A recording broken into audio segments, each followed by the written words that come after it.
ചിന്തിക്കാൻ വീണ്ടും ഒരു അവസരം തന്നുവല്ലോ ദൈവം. കരുണാസമ്പന്നനായ സ്വർഗീയ പിതാവേ, അങ്ങയുടെ മാറ്റമില്ലാത്ത കൃപയുടെ മറവിൽ ഞങ്ങളെ സൂക്ഷിച്ചു. ആകാശവും ഭൂമിയും മാറിപ്പോയാൽ എൻ്റെ വചനങ്ങൾ ഒരു നാളും മാറിപ്പോകയില്ലെന്ന് വാഗ്ദത്തം ചെയ്തു.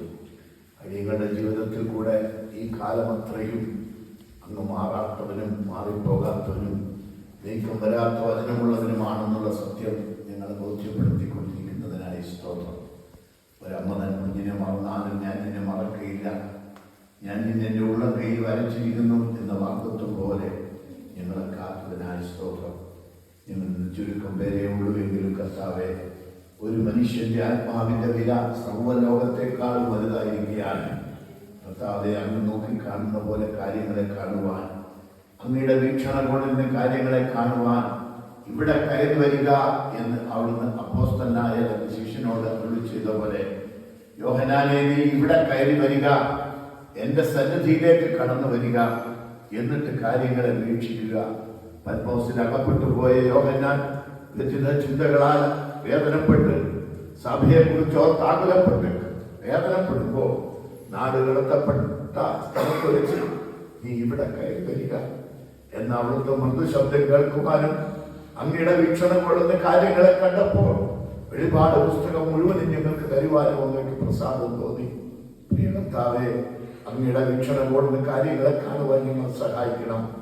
ഞങ്ങൾ നോക്കിയാൽ ഞങ്ങൾ വളരെ വികലമായത് മാത്രമേ കാണൂ കർത്താവേ, കാരണം പരിമിതമായിട്ട് വെച്ച് നിന്ന് നോക്കുന്നവരാണ്.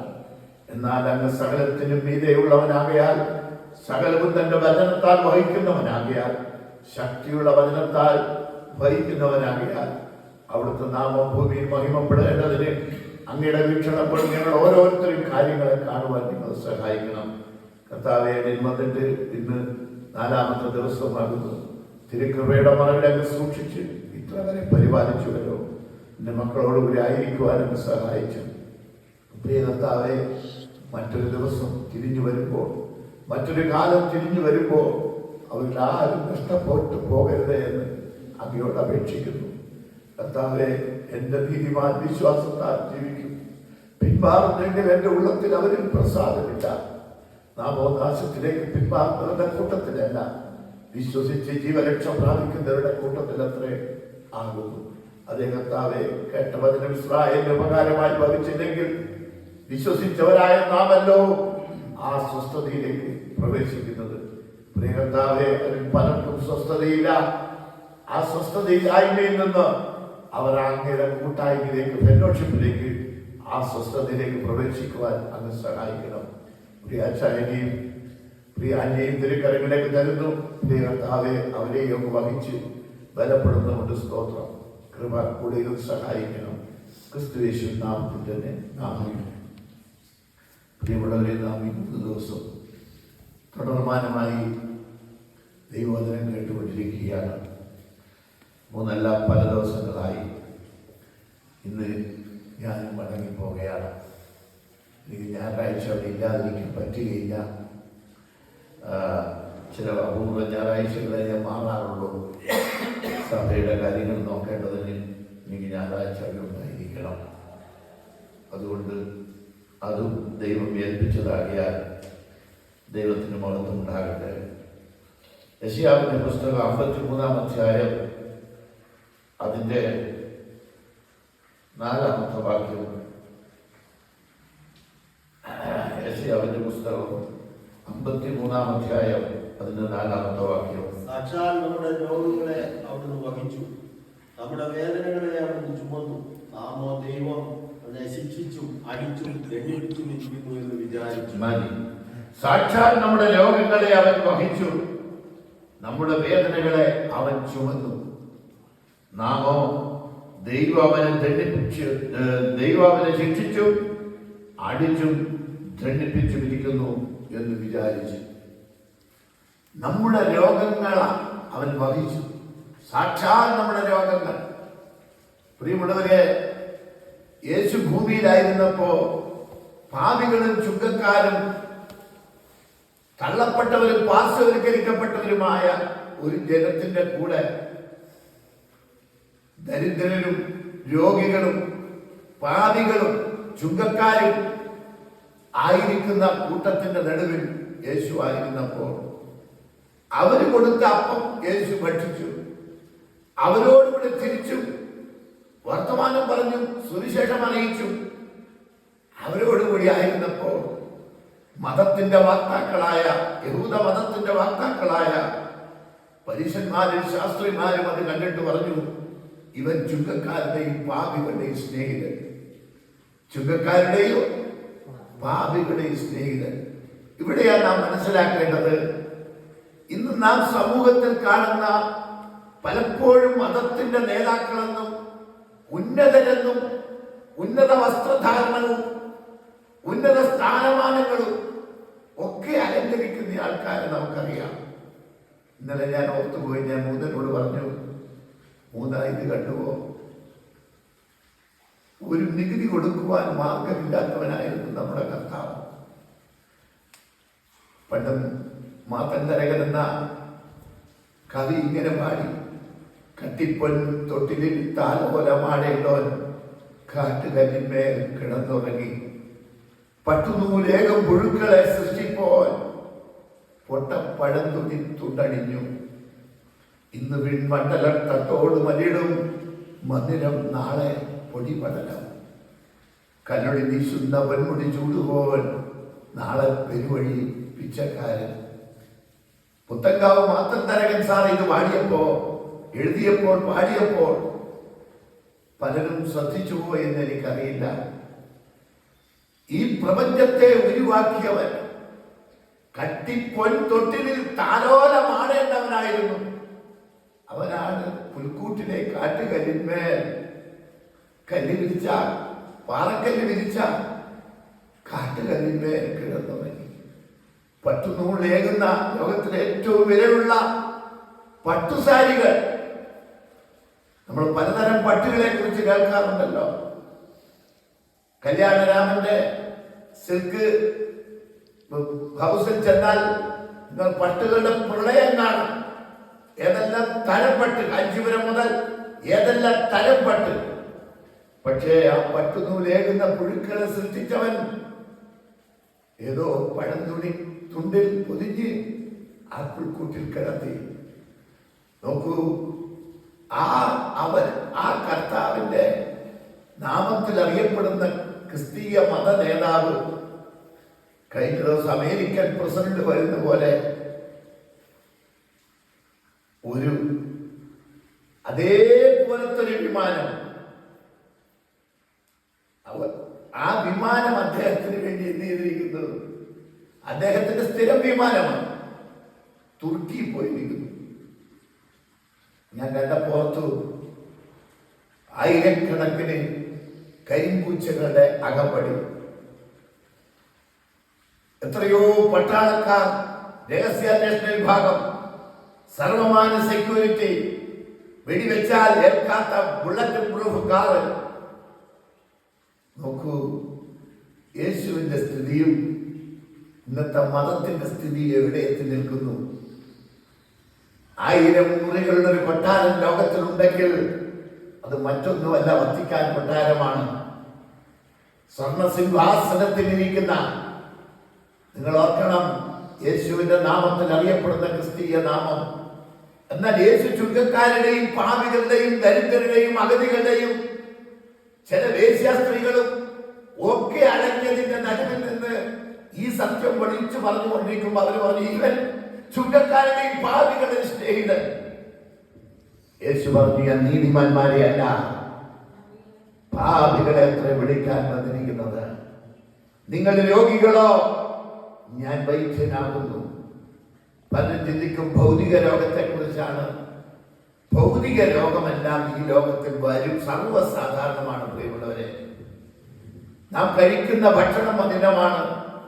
പലപ്പോഴും എങ്ങനെയെല്ലാം നോക്കിയാലും വായു മലിനമാണ്, വെള്ളവും മലിനമാണ്, പ്യുവർ വാട്ടർ ഒന്നും നമുക്ക് ലഭിക്കുന്നില്ല. അങ്ങനെ നാം അനുഭവിക്കുന്നതെല്ലാം ഭൂമിയിൽ മലിനമാണ്, അല്ലെ മനുഷ്യൻ മലിനമാക്കി. വെളിപാട് 11 ഇങ്ങനെ ഒരു വാക്യമുണ്ട്, ഭൂമിയെ നശിപ്പിക്കുന്നവരെ നശിപ്പിക്കാനുള്ള കാലവും വന്നു. ഭൂമിയെ നശിപ്പിക്കുന്നവരായി മനുഷ്യൻ മാറിയിരിക്കുകയാണ്. എന്നാൽ ആ യേശു പറഞ്ഞു, നിങ്ങൾ പാപരോഗികളോ, ഞാൻ അതിൽ നിന്ന് നിങ്ങളെ സൗഖ്യമാക്കുന്ന വൈദ്യൻ ഡോക്ടറാകുന്നു. പ്രിയമുള്ളവരെ, പാപം ഒരു രോഗമാണ്. പാപമൊരു രോഗമാണ്. ആ പാപരോഗത്തെ നോക്കിയിട്ട് യേശു പറഞ്ഞു, നിങ്ങൾ രോഗികളെങ്കിൽ ഞാൻ വൈദ്യനാണ്, ഞാൻ നീതിമാന്മാരെയല്ല പാപികളെ അത്ര വിളിപ്പാൻ വന്നിരിക്കുന്നവർ. കാരണം അവർ സ്വയം നീതിമാന്മാരെന്ന് പറയുന്നവരാണ്. ദൈവം നീതിമാനെന്ന് പറഞ്ഞവരല്ല, സ്വയം മാന്യരെന്നും നീതിമാന്മാരെന്നും പറഞ്ഞവരാ. നമ്മുടെ ദൃഷ്ടിയിൽ നാം പറയുമ്പോഴല്ല നാം നീതിമാന്മാരാകുന്നത്, ദൈവം നമ്മെ നീതിമാനാണെന്ന് സാക്ഷീകരിക്കണം. അപ്പോഴേ നാം നീതിമാന്മാരാകും. എന്നിട്ട് അവിടുന്ന് ഒരു കാര്യം കൂടെ പറഞ്ഞു, ഒരു കാര്യം കൂടെ അവിടുന്ന് തീർത്ത് പറഞ്ഞു, നീതിമാന്മാരെയല്ല പാപികളെ വിളിപ്പാൻ വന്നിരിക്കുന്നത് എന്ന് പറഞ്ഞുകൊണ്ട് അവിടുന്ന് ഈ അഗതികളെ, ഈ ദുഃഖിതരെ, തള്ളപ്പെട്ട പാർശ്വവൽക്കരിക്കപ്പെട്ടവരെ ചേർത്ത് പിടിച്ചു. എന്നിട്ട് ഒന്നും കൂടി കൂട്ടിച്ചേർത്തു,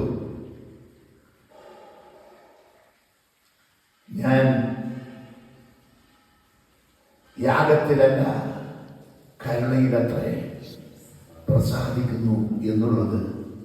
എന്ത് എന്ന് നിങ്ങൾ പോയി പഠിപ്പീൻ. യാഗത്തിലല്ല കരുണയിലത്രേ. അന്നും മതങ്ങൾ എന്ത് ചെയ്യുന്നുണ്ട്?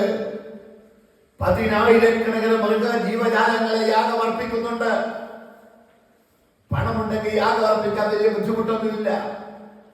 പക്ഷെ നീ ഒരു സഹോദരനോട്, മറ്റൊരു സഹോദരനോട് നിന്റെ ഉള്ളിൽ കയ്പുണ്ടെങ്കിൽ, വെറുപ്പുണ്ടെങ്കിൽ, പകയുണ്ടെങ്കിൽ, വിദ്വേഷമുണ്ടെങ്കിൽ, നീ ദോഷം സംഭവിച്ചു പോയെങ്കിൽ, നീ യാഗം അർപ്പിക്കുന്നവയെ ആദ്യം പോയി അവനോട് നിരന്നുകൊള്ളുക. ഞാൻ എന്റെ ജീവിതത്തിൽ രക്ഷിക്കപ്പെട്ടപ്പോൾ ഒരു രാത്രിയാണ് ഞാൻ രക്ഷിക്കപ്പെട്ടത്. അന്ന് രാത്രിയാണ് യേശുവിന്റെ സാന്നിധ്യം എന്റെ മേൽ വന്നത്. പിറ്റേന്ന് രാവിലെ എഴുന്നേറ്റ് പ്രാർത്ഥിച്ചു കഴിഞ്ഞതിന് ശേഷം, ഒരു ഹൈന്ദവനായി എനിക്ക് ക്രിസ്തീയ പ്രാർത്ഥന എന്തെന്നറിയില്ല, കളിയാക്കി പരിഹസിച്ചിട്ടുള്ളത് മാത്രമേ അറിയാവൂ. അറിയുന്ന ഭാഷയിൽ ഞാൻ ദൈവത്തോട് പ്രാർത്ഥിച്ചു. വലിയ സമാധാനം, വലിയ സ്വസ്ഥത, വലിയ സന്തോഷം. ഇന്നലെ വരെ ഘനീഭവിച്ച് നിരാശയിൽ അടിത്തട്ടിക്കിടന്ന ഞാൻ ഇന്നിതാ പ്രത്യാശ കൊണ്ട് നിറഞ്ഞിരിക്കുന്നു. ഇന്നലെ വരെ ദുഃഖം കൊണ്ട് വേദനപ്പെട്ട് കഴിഞ്ഞ് ഞാനിതാ സന്തോഷം കൊണ്ട് നിറഞ്ഞിരിക്കുന്നു. ഇന്നലെ വരെ സമാധാനമില്ലാതെ അസമാധാനത്തിൽ മരിക്കാൻ ശ്രമിച്ചു കഴിഞ്ഞ ഞാൻ സമാധാന പ്രഭുവിനോട് ചേർന്നപ്പോൾ സമാധാനം കൊണ്ട് നിറഞ്ഞിരിക്കുന്നു. ഞാൻ പറഞ്ഞു പോയി, അപ്പൻ കൈവിട്ടാലും, അപ്പോൾ അപ്പനും അമ്മയും കൈവിട്ട ജ്യേഷ്ഠന്റെ വീട്ടില, അമ്മ കൈവിട്ടാലും, ഭാര്യ കൈവിട്ടാലും, ബന്ധങ്ങൾ കൈവിട്ടാലും എനിക്ക് യേശു മതി, യേശു മതി എനിക്ക്. നിങ്ങൾക്കറിയോ, ഒരിക്കൽ എന്റെ ഭാര്യയെ 3 വർഷം കഴിഞ്ഞ് തിരിച്ചു വിട്ടുമ്പോൾ ഞാൻ അതുവരെ പ്രാർത്ഥിച്ചുകൊണ്ടിരുന്നു. പിശാച് പലപ്പോഴും പറഞ്ഞു, എടാ നീ ഒരു മണ്ണനാണ്, എടാ ഊര നടന്ന മനുഷ്യന്റെ കൂടെ ഏതെങ്കിലും ഒരു സ്ത്രീ ജീവിച്ച നീ കണ്ടിട്ടുണ്ടോ? നീ പകുതി മരിച്ചു പോയവനാണ്, നിന്റെ കൂടെ ഒരു സ്ത്രീ നിൽക്കുകയില്ല. ഞാൻ സാത്താനെ നീ എന്നെ വിട്ടുപോ, നീ ദൈവത്തിൻ്റെതല്ല മനുഷ്യരുടെ അത്ര കരുതുന്നത്.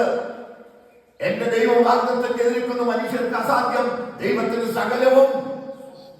മനുഷ്യർക്ക് അസാധ്യമാണ് പ്രിയമുള്ളവരെ പറഞ്ഞു, പക്ഷെ ദൈവത്തിന് സകലവും സാധ്യമാണ്. ദൈവത്തിന് സകലവും സാധ്യമാണ്. ഈ മോനെ ഞാൻ പരിചയപ്പെട്ടില്ല. 3 ദിവസം ഇവിടെ ഉണ്ടായിട്ട് ഞാൻ ഒന്ന് പരിചയപ്പെടാൻ പറ്റിയില്ല. ഇന്നലെ രാത്രിയാണ് മുകുന്ദൻ പറഞ്ഞത് അവനും ഇവിടെ വന്നതാണ്. ഞാൻ വിചാരിച്ചു ഇവിടുത്തെ ആരെങ്കിലും റിലേറ്റീവിലെ ബന്ധപ്പെട്ട കുട്ടികൾ ആരെങ്കിലും ആയിരിക്കും ഈ കൊച്ചു മോനെന്ന്. ഞാൻ കഴിഞ്ഞ പ്രാവശ്യം ഒരു 6 മാസം മുമ്പേ, 6 മാസം ഒരു കൊല്ലം മുമ്പേ അപ്പുറത്തെ സെൻറ്ററിൽ പോയപ്പോൾ അവിടെ സംയുക്തമായ മീറ്റിംഗ് ഉള്ള ദിവസം 14 ഫെസ്റ്റിവൽ മോനെ കണ്ടു. അവൻ എൻ്റെ അടുക്കൽ വന്നു. ഞാൻ ചോദിച്ചു, മോനെ നീ എങ്ങനെ ഇതിൽപ്പെട്ടു? മയക്കുമരുന്നിന് എടുക്കപ്പെട്ടതാണ്. അവൻ പറഞ്ഞു, ഞാൻ 7ാം ക്ലാസ് പഠിക്കുമ്പോഴേ പെട്ടു. എവിടുന്ന് കിട്ടി മോനെ ഇത്? അവൻ പറഞ്ഞു, കൂട്ടുകാരൻ തന്നെയാണ് കേരിയർമാൻ. നോക്കൂ, 14 വയസ്സ് മാത്രമുള്ള ആ ബാലൻ മയക്കുമരുന്നിനടിമയായി തീർന്നു. ഇന്നലെ രാത്രി 3 പറഞ്ഞപ്പോഴാണ് ഞാൻ പറഞ്ഞ മോനെ ഇതൊന്ന് പരിചയപ്പെടാൻ കഴിഞ്ഞില്ല, മീറ്റിംഗ് കഴിഞ്ഞൊന്ന് പരിചയപ്പെടണം കേട്ടോ.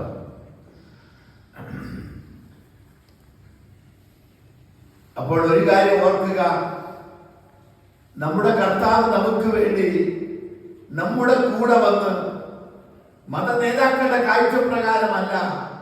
കർത്താവ് ഒരിക്കൽ പറഞ്ഞു, കാഴ്ചപ്രകാരം വിധിക്കരുത്, ഉള്ളതുപോലെ നീതിയുള്ള വിധി വിധിപ്പീൻ. മനുഷ്യൻ എപ്പോഴും അങ്ങനെയാണ് പ്രിയമുള്ളവരെ. നാം വായിച്ച വേദഭാഗമുണ്ടോ, സാക്ഷാൽ നമ്മുടെ രോഗങ്ങളെ അവൻ ചുമന്നു, അവൻ വഹിച്ചു, നമ്മുടെ വേദനകളെ അവൻ ചുമന്നു. നാം വിചാരിച്ചു ദൈവം അവനെ ദണ്ഡിപ്പിച്ചു അടിച്ചു പിരിക്കുന്നു എന്ന്. അന്നത്തെ മതം വിചാരിച്ചത് അങ്ങനെയാണ്, സാധാരണക്കാർ വിചാരിച്ച അങ്ങനെയാണ്, ദൈവം അവനെ ശിക്ഷയ്ക്ക് വിധിച്ചതാണ്. അല്ല, നമ്മുടെ സാക്ഷാൽ വേദനകളെ, നമ്മുടെ നിസ്സഹായനായ മനുഷ്യന്റെ വേദനകളെ അവൻ വഹിച്ചു. നമ്മുടെ പാപരോഗത്തെ അവൻ ചുമന്നു. പാപരോഗത്തെ ചുമന്നത് കൊണ്ടാണ് അവിടെ ഇത്ര വലിയ വേദന അനുഭവിക്കേണ്ടി വന്നത്. നിങ്ങൾക്കറിയോ, കാൽവരി ക്രൂശിൽ യേശു കടന്നു പോകുന്ന ആ സമയത്ത് ഉണ്ടായ വേദനയല്ല വേദന. മാനവകുലത്തിന്റെ പാപത്തിന്റെ ശിക്ഷ മുഴുവനും തന്റെ ഹൃദയത്തിൽ വഹിക്കേണ്ടി വന്നപ്പോൾ ആ വേദനയിൽ നിന്നാണ് തലേ രാത്രി ഗത്സമേനിൽ വെച്ച് മുട്ടിന്മേൽ വീട് പ്രാർത്ഥിക്കുമ്പോൾ അല്പസമയം ഉണർന്നിരുന്ന് പ്രാർത്ഥിക്കുന്ന ശിഷ്യഗണത്തോട് പറഞ്ഞു, കല്ലേറ് ദൂരത്തോളം പോയി മുട്ടിന്മേൽ വീട് പിതാവിനോട് അപേക്ഷിക്കുമ്പോൾ ശരിക്കും പറഞ്ഞാൽ രക്തത്തുള്ളികളായി വേർപ്പ് കൂപങ്ങൾ, രോമകൂപങ്ങളിൽ കൂടി രക്തത്തുള്ളികളായി രക്തം പുറത്തൊഴുകാൻ തുടങ്ങി. എല്ലാ രോമകൂപം വിയർപ്പ് വരുന്നത് പോലെ രക്തം വമിക്കുവാൻ തുടങ്ങി. അതുകൊണ്ടാണ് അവൻ രക്തം തളിച്ച ഉടുപ്പ് ധരിച്ചിരിക്കുന്നു. ശരിക്കും പറഞ്ഞാൽ അവന്റെ വസ്ത്രമെല്ലാം രക്തം പുരണ്ടു. നിങ്ങൾ ചിന്തിച്ചിട്ടുണ്ടോ? ഞാൻ ഇങ്ങനെ വായിച്ചിട്ടുണ്ട്, രക്തമണ്ഡലി എന്ന് പറയുന്ന ഒരു പാമ്പ് കടിച്ചാൽ, മഹാവിഷമുള്ള രക്തമണ്ഡലി എന്ന് പറയുന്ന പാമ്പ് കടിച്ചാൽ മനുഷ്യന്റെ രോമകൂപങ്ങളിൽ കൂടി രക്തം വമിക്കും. അത്രമാത്രം അവന്റെ ഉള്ളിൽ സമ്മർദ്ദം ഉണ്ടാക്കുന്ന ഒന്നാണ് ആ വിഷം. ഇതുപോലെ മനുഷ്യന്റെ പാപത്തിന്റെ വിഷം ഏറ്റെടുത്തപ്പോൾ തന്റെ ശരീരം മുഴുവനും രക്തം അടിച്ചിട്ട് കൊന്നിട്ട് വന്നുവല്ല. പലരും വർണ്ണിക്കും യേശുവിനെ ചാട്ടവാറ കൊണ്ട് അടിച്ചത് കല്ലും കട്ടയും നെട്ടും ബോട്ടുകളും അല്ലെങ്കിൽ കൊളുത്തുകളും ചൂണ്ടൽ കൊളുത്തുകളും ഇതൊക്കെ ചാട്ടവാറിന്റെ അറ്റത്ത് കെട്ടിയിട്ടാണ് അടിക്കുക. ഒക്കെ ശരിയായിരിക്കാം, പക്ഷെ ആ വേദനയൊന്നും ഒരു വേദനയായിരുന്നില്ല. നിങ്ങൾക്കറിയാമോ, ദൈവം നമ്മെ സൃഷ്ടിച്ച ശരീരത്തിൽ ഒരു പരിധി കഴിഞ്ഞ വേദന വന്നാൽ നമ്മുടെ സ്പൈനൽ കോഡ് നമ്മുടെ തലച്ചോറിനെ അറിയാതാക്കും. നമുക്ക് താങ്ങാൻ കഴിയില്ല. സ്പൈനൽ കോഡ് അത് വൈദ്യുതി, നമ്മുടെ ശരീരത്തിന് വൈദ്യുതി സ്വിച്ച് ബോർഡിൽ മറ്റേ വൈദ്യുതി അടിക്കുകയാണെങ്കിൽ വൈദ്യുതി പ്രസരണം ഉണ്ടായാൽ നമ്മുടെ കൈ സെക്കൻഡിന് 100% വേഗത്തിൽ കൈ എടുത്ത് തെറിപ്പിച്ചു കളയും. നമുക്ക് സങ്കല്പാതീതമായ വേഗതയിൽ. ഇത് നമ്മുടെ തലച്ചോറിൽ വിവരമെത്തി, സ്പർശനമെത്തി, എന്നിട്ട് പ്രതികരിച്ചിട്ടല്ല. നമ്മുടെ സ്പൈനൽ കോഡാണ് അത് പ്രതികരിക്കുന്നത്. വൈബ്രേറ്റ് ചെയ്ത് നമ്മളെ തെറിപ്പിച്ചു കളയുക എന്ന് പറഞ്ഞാൽ അത് ചിന്താതീതമായ, ചിന്തിക്കാൻ കഴിയാത്ത വേഗതയില്ല. ചിന്തിച്ച് വരുമ്പോഴേക്ക് നമ്മൾ അതിനോട് പറ്റിപ്പോവും, കത്തിപ്പോവും. അങ്ങനെ എന്നാൽ അതുകൊണ്ടാണ് സ്പൈനൽ കോഡ് എന്ത് ചെയ്യുന്ന ഒരു മനുഷ്യ ശരീരത്തെ രക്ഷിക്കാൻ പ്രത്യേകമായ ചില അവസ്ഥ വെച്ചിരിക്കുന്നത്. പല്ലിയുടെ വാല് കുറിച്ച് വിടുന്ന പോലെ ഞാൻ ഈ സ്പൈനൽ കോഡ് തകർന്നതിന് ശേഷമാണ് ഈ സ്പൈനൽ കോഡിനെ കുറിച്ച് പഠിക്കുവാൻ തുടങ്ങിയത്. ശരീരത്തിൽ ഇത്ര മാത്രം ഡേഞ്ചർ സോണിൽ നിൽക്കുന്ന ഒരു അവയവം മറ്റൊന്നില്ല, അത്ര ഭയങ്കരമാണ്. അങ്ങനെയെങ്കിൽ അങ്ങനെ പരിധി കവിഞ്ഞ വേദന ശരീരത്തിൽ വന്നാൽ തലച്ചോറിൽ എത്താതെ വണ്ണം ശരീരം എന്ത് ചെയ്യും? സ്പൈനൽ കോർഡിനെ ബ്ലോക്ക് ചെയ്യും. ഇതല്ല യേശുവിന്റെ വേദന. അടിച്ചതോ തല്ലിയതോ തുപ്പിയതോ ഇതൊന്നുമല്ല വേദന. നിങ്ങളൊന്ന് ആലോചിച്ച് നോക്കൂ. ഒരാൾ നമുക്കെതിരെ അവയ്ക്കാതെ പറയുന്നു, ചെയ്യാത്ത കുറ്റം ചെയ്തെന്ന് പറയുന്നു. നിങ്ങൾക്ക് കോപമുണ്ടാകുന്നു, ദേഷ്യമുണ്ടാകുന്നു, അമർഷമുണ്ടാകുന്നു. അയാളോട് പ്രതികാരം ചെയ്യാൻ ഒരുങ്ങുന്നു, ചോദിക്കാൻ ഒരുങ്ങുന്നു, പരസ്പരം വഴക്കാവുന്നു. ഇതെന്തുകൊണ്ടാണ്? ഇയാൾ നമുക്കെതിരെ പറഞ്ഞ ഈ ഒരൊറ്റ പാപം ക്ഷമിക്കാൻ, അല്ലെ ഉൾക്കൊള്ളാൻ, സഹിക്കാൻ, വഹിക്കാൻ നമുക്ക് കഴിയുന്നില്ല. നമ്മളെ പ്രചാരങ്ങൾ കുറ്റം പറഞ്ഞാൽ ഉടനെ പ്രതികരിച്ചു. എന്താ കാരണം? മറ്റൊന്നുമല്ല, നമുക്കത് വഹിക്കാൻ കഴിയുന്നില്ല. ആ തെറ്റ് വഹിക്കാൻ, മറ്റൊരാൾ നമ്മളോട് ചെയ്ത തെറ്റ് നമുക്ക് വഹിക്കാൻ കഴിയുന്നില്ല. നിങ്ങൾ ചിന്തിക്കൂ, ഇന്ന് ഏതാണ്ട് 850-900 കോടി മനുഷ്യൻ ഭൂമിയിലുണ്ട്. ഇതുപോലത്തെ എത്ര 900 കോടി കഴിഞ്ഞുപോയി? ഇനി എത്ര വരുമെന്ന് എനിക്ക് അറിഞ്ഞുകൂടാ. ഈ മനുഷ്യരുടെ മുഴുവൻ പാപത്തിന്റെ ശിക്ഷയും ഏറ്റെടുക്കുകയാണ്? യേശു ഏറ്റെടുക്കുകയാണ്. അല്ലാതെ യേശു യാദൃശികമായിട്ടോ. ഇന്നും ദുഃഖ വെള്ളിയാഴ്ച ദിവസം പല ക്രിസ്ത്യാനികളും കുരിശിൻ ചുമന്ന് മല കയറി പോവുക, എന്നിട്ട് യൂദാസിനെ ചീത്ത വിളിക്കുക. യൂദാസാണ് ഇത് ചെയ്തതെന്നാണ് പറഞ്ഞത്. യൂദാസ് ചെയ്തില്ലെങ്കിൽ മറ്റാരെങ്കിലും ചെയ്യും. കാരണം ഇത് ദൈവത്തിന്റെ ഒരു വ്യവസ്ഥയായിരുന്നു. ജഡം ധരിച്ചു വന്ന ദൈവപുത്രൻ ഇത് അനുഭവിക്കുക എന്നും മനുഷ്യനെ ഇന്നലെ ഞാൻ പറഞ്ഞു അത്രയധികം സ്നേഹിക്കൊണ്ട് ദൈവ സ്നേഹത്തെ പ്രദർശിപ്പിക്കാനാണ്.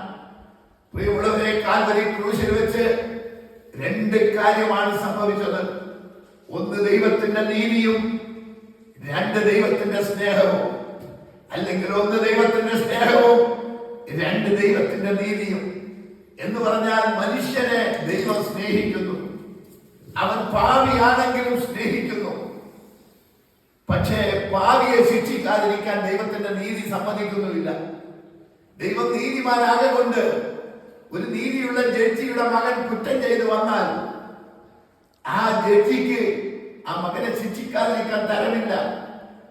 അദ്ദേഹം ദൈവത്തിന്റെ മുമ്പിൽ നീതിമാനാണെങ്കിൽ നിശ്ചയമായ കുറ്റം ചെയ്ത മകനെ ശിക്ഷിക്കണം. ശിക്ഷിക്കാതെ വിട്ടാൽ പറയാൻ പക്ഷപാതപരമായി വിധി പറഞ്ഞു. നിങ്ങൾ കണ്ടിട്ടില്ലേ, ലോകത്തിലെ കോടതിയിൽ നിന്ന് ചില കേസുകൾ വന്നാൽ കേസുകളിൽ പിന്മാറുന്നു. ആ ജഡ്ജിയ വിചാരണയിൽ നിന്ന് പിന്മാറുന്നു. എന്താ ഇതിന്റെ കാരണം? മറ്റൊന്നുമല്ല, ഒന്നുമില്ല അയാളുമായിട്ട് എന്തെങ്കിലും ഒരു ബന്ധമുണ്ട്, അല്ലെങ്കിൽ അയാൾ റിലേറ്റീവാണ്, അല്ലെങ്കിൽ ഈ വിഷയത്തിൽ ഇടപെടാൻ അയാളെ മനസാക്ഷി അനുവദിക്കുന്നില്ല. അതുകൊണ്ട് അയാൾ ആ കേസിൽ നിന്ന് പിന്മാറുകയാണ്. അതിനുള്ള സ്വാതന്ത്ര്യം അവർക്കുണ്ട്. പ്രിയമുള്ളവരെ, ദൈവത്തിന്റെ നീതിയാണ് പാപിയായ മനുഷ്യനെ ശിക്ഷിക്കാതിരിക്കാൻ തരമില്ല. അതേസമയം തന്നെ ദൈവം അത്ര കണ്ട് മനുഷ്യനെ സ്നേഹിക്കൊണ്ട്, മനുഷ്യൻ ദൈവത്തിന്റെ സൃഷ്ടിയാകയാൽ അവനെ സ്നേഹിക്കൊണ്ട് അവനെ തള്ളിക്കളയാൻ നിർവാഹമില്ല. ഇതിനു വേണ്ടി ദൈവം കണ്ടെത്തിയ മാർഗമാണ് വചനം ജഡമായി തീർന്നു, കൃപയും സത്യവും നിറഞ്ഞവനായി നമ്മുടെ ഇടയിൽ പാർത്തു.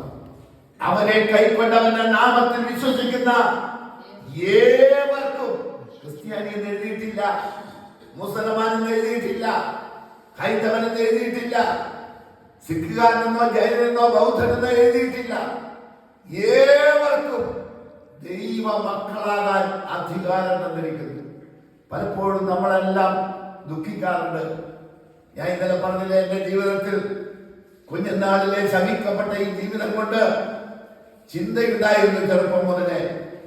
അതുകൊണ്ട് ചിന്തിച്ചിരുന്നു, ഈശ്വരൻ എവിടെ? ആരാണ് ദൈവം? എന്താണ് മനുഷ്യന്റെ പ്രശ്നം? എന്തുകൊണ്ട് കുറെ പേർ ദരിദ്രരാകുന്നു, കുറെ പേർ സമ്പന്നരാകുന്നു, ഒരു കൂട്ടർ ആക്രമിക്കുന്നു, മറ്റൊരുത്തൻ വീണുപോകുന്നു, ഒരുത്തൻ കൊല്ലുന്നു. ഇതൊക്കെ എന്റെ കുഞ്ഞുനാളിലെ എന്റെ ചിന്തയിൽ വന്ന കാര്യങ്ങളാണ്. എന്തുകൊണ്ട് ഇതൊക്കെ സംഭവിക്കുന്നു എന്ന ചോദ്യത്തിന് ഉത്തരമില്ല. പ്രിയമുള്ളവരെ, ദൈവം സ്നേഹനിധിയാകൊണ്ട് മനുഷ്യനെ അവിടുന്ന് അത്രയധികം സ്നേഹിക്കുന്നു. പക്ഷെ അവൻ കുറ്റവാളിയായിരിക്കൊണ്ട് അവനെ ശിക്ഷിക്കാതിരിക്കാനും തരമില്ല. അത് തന്നെയാണ് കാൽവരി ക്രൂശിൽ നിവൃത്തിയായത്. എന്ന് പറഞ്ഞാൽ മനുഷ്യവർഗത്തെ ദൈവം സ്നേഹിക്കൊണ്ട് അവന്റെ മനുഷ്യന്റെ പാപത്തിന്റെ ശിക്ഷ താൻ തന്നെ ഏറ്റെടുത്തു. താൻ തന്നെ, അതാണ് നാം വായിച്ചത്. സാക്ഷാൽ നമ്മുടെ രോഗങ്ങളെ അവൻ വഹിച്ചു, നമ്മുടെ വേദനകളെ അവൻ ചുമന്നു. നാമോ ദൈവം അവനെ ശിക്ഷിച്ചും അടിച്ചും ദണ്ഡിപ്പിച്ചു ഇരിക്കുന്നു എന്ന് വിചാരിച്ചു. താഴോട്ട് ഞാൻ വായിക്കുന്നില്ല. യോഹന്നാൻ 3-ാം-അധ്യായം 16-ാമത്തെ വാക്യം, ഏറ്റവും വിലപ്പെട്ടൊരു വാക്യം. ബൈബിളിൽ ഏറ്റവും വലിയ നല്ല വാക്യം ഏതെന്ന് ചോദിച്ചാൽ ഏറ്റവും മൂല്യവത്തായ വാക്യം ഇതാണെന്ന് ഞാൻ പറയും. തന്റെ ഏകജാതനായ പുത്രനിൽ വിശ്വസിക്കുന്ന ഏവരും, നേരത്തെ നമ്മളെ കണ്ടു, അവനെ കൈക്കൊണ്ട് അവന്റെ നാമത്തിൽ വിശ്വസിക്കുന്ന ഏവർക്കും ദൈവമക്കളാകുവാൻ അധികാരം കൊടുത്തു. പ്രിയമുള്ളവരെ, ഒരു ജാതിയോ ഒരു മതമോ വർഗമോ നിറമോ ദൈവത്തിന് ബാധകമല്ല. ദൈവം വന്ന ഏവർക്കും. ആരാണ് അവനെ കൈക്കൊള്ളുന്നത്? ആരാണ് അവനെ സ്വീകരിക്കുന്നത്? ഞാൻ ഈ രവിയേട്ടനെ പരിചയപ്പെട്ടപ്പോ എന്റെ ആത്മാവിൽ മന്ത്രിക്കപ്പെട്ടു. അദ്ദേഹം കഷ്ടപ്പെടുകയാണ്, മനസ്സുകൊണ്ട് വല്ലാതെ വേദനിക്കുകയാണ്. മറ്റൊന്നും അദ്ദേഹം പറഞ്ഞില്ല. ഞാൻ കുടുംബത്തിൽ നിഷ്കാസിതനായിരിക്കുന്നു. എൻ്റെ പാപപ്രകൃതി മക്കൾ പോലും ഉൾക്കൊള്ളുവാൻ സാധിക്കുന്നില്ല. എന്ത് ചെയ്യണമെന്ന് എനിക്കറിയില്ല.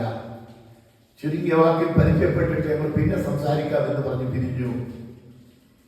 അദ്ദേഹം ഇങ്ങ് പോന്നപ്പോൾ എൻ്റെ ഉള്ളിൽ ദൈവം വന്നിച്ചു. ആരാധത്വത്തിന്റെ വേദന, തിരസ്കരണത്തിന്റെ വേദന, തള്ളിക്കളയുന്ന വേദന അനുഭവിച്ചൊരു മനുഷ്യനാണ് ഞാൻ. എടുക്കാത്ത നാണയം പോലെ.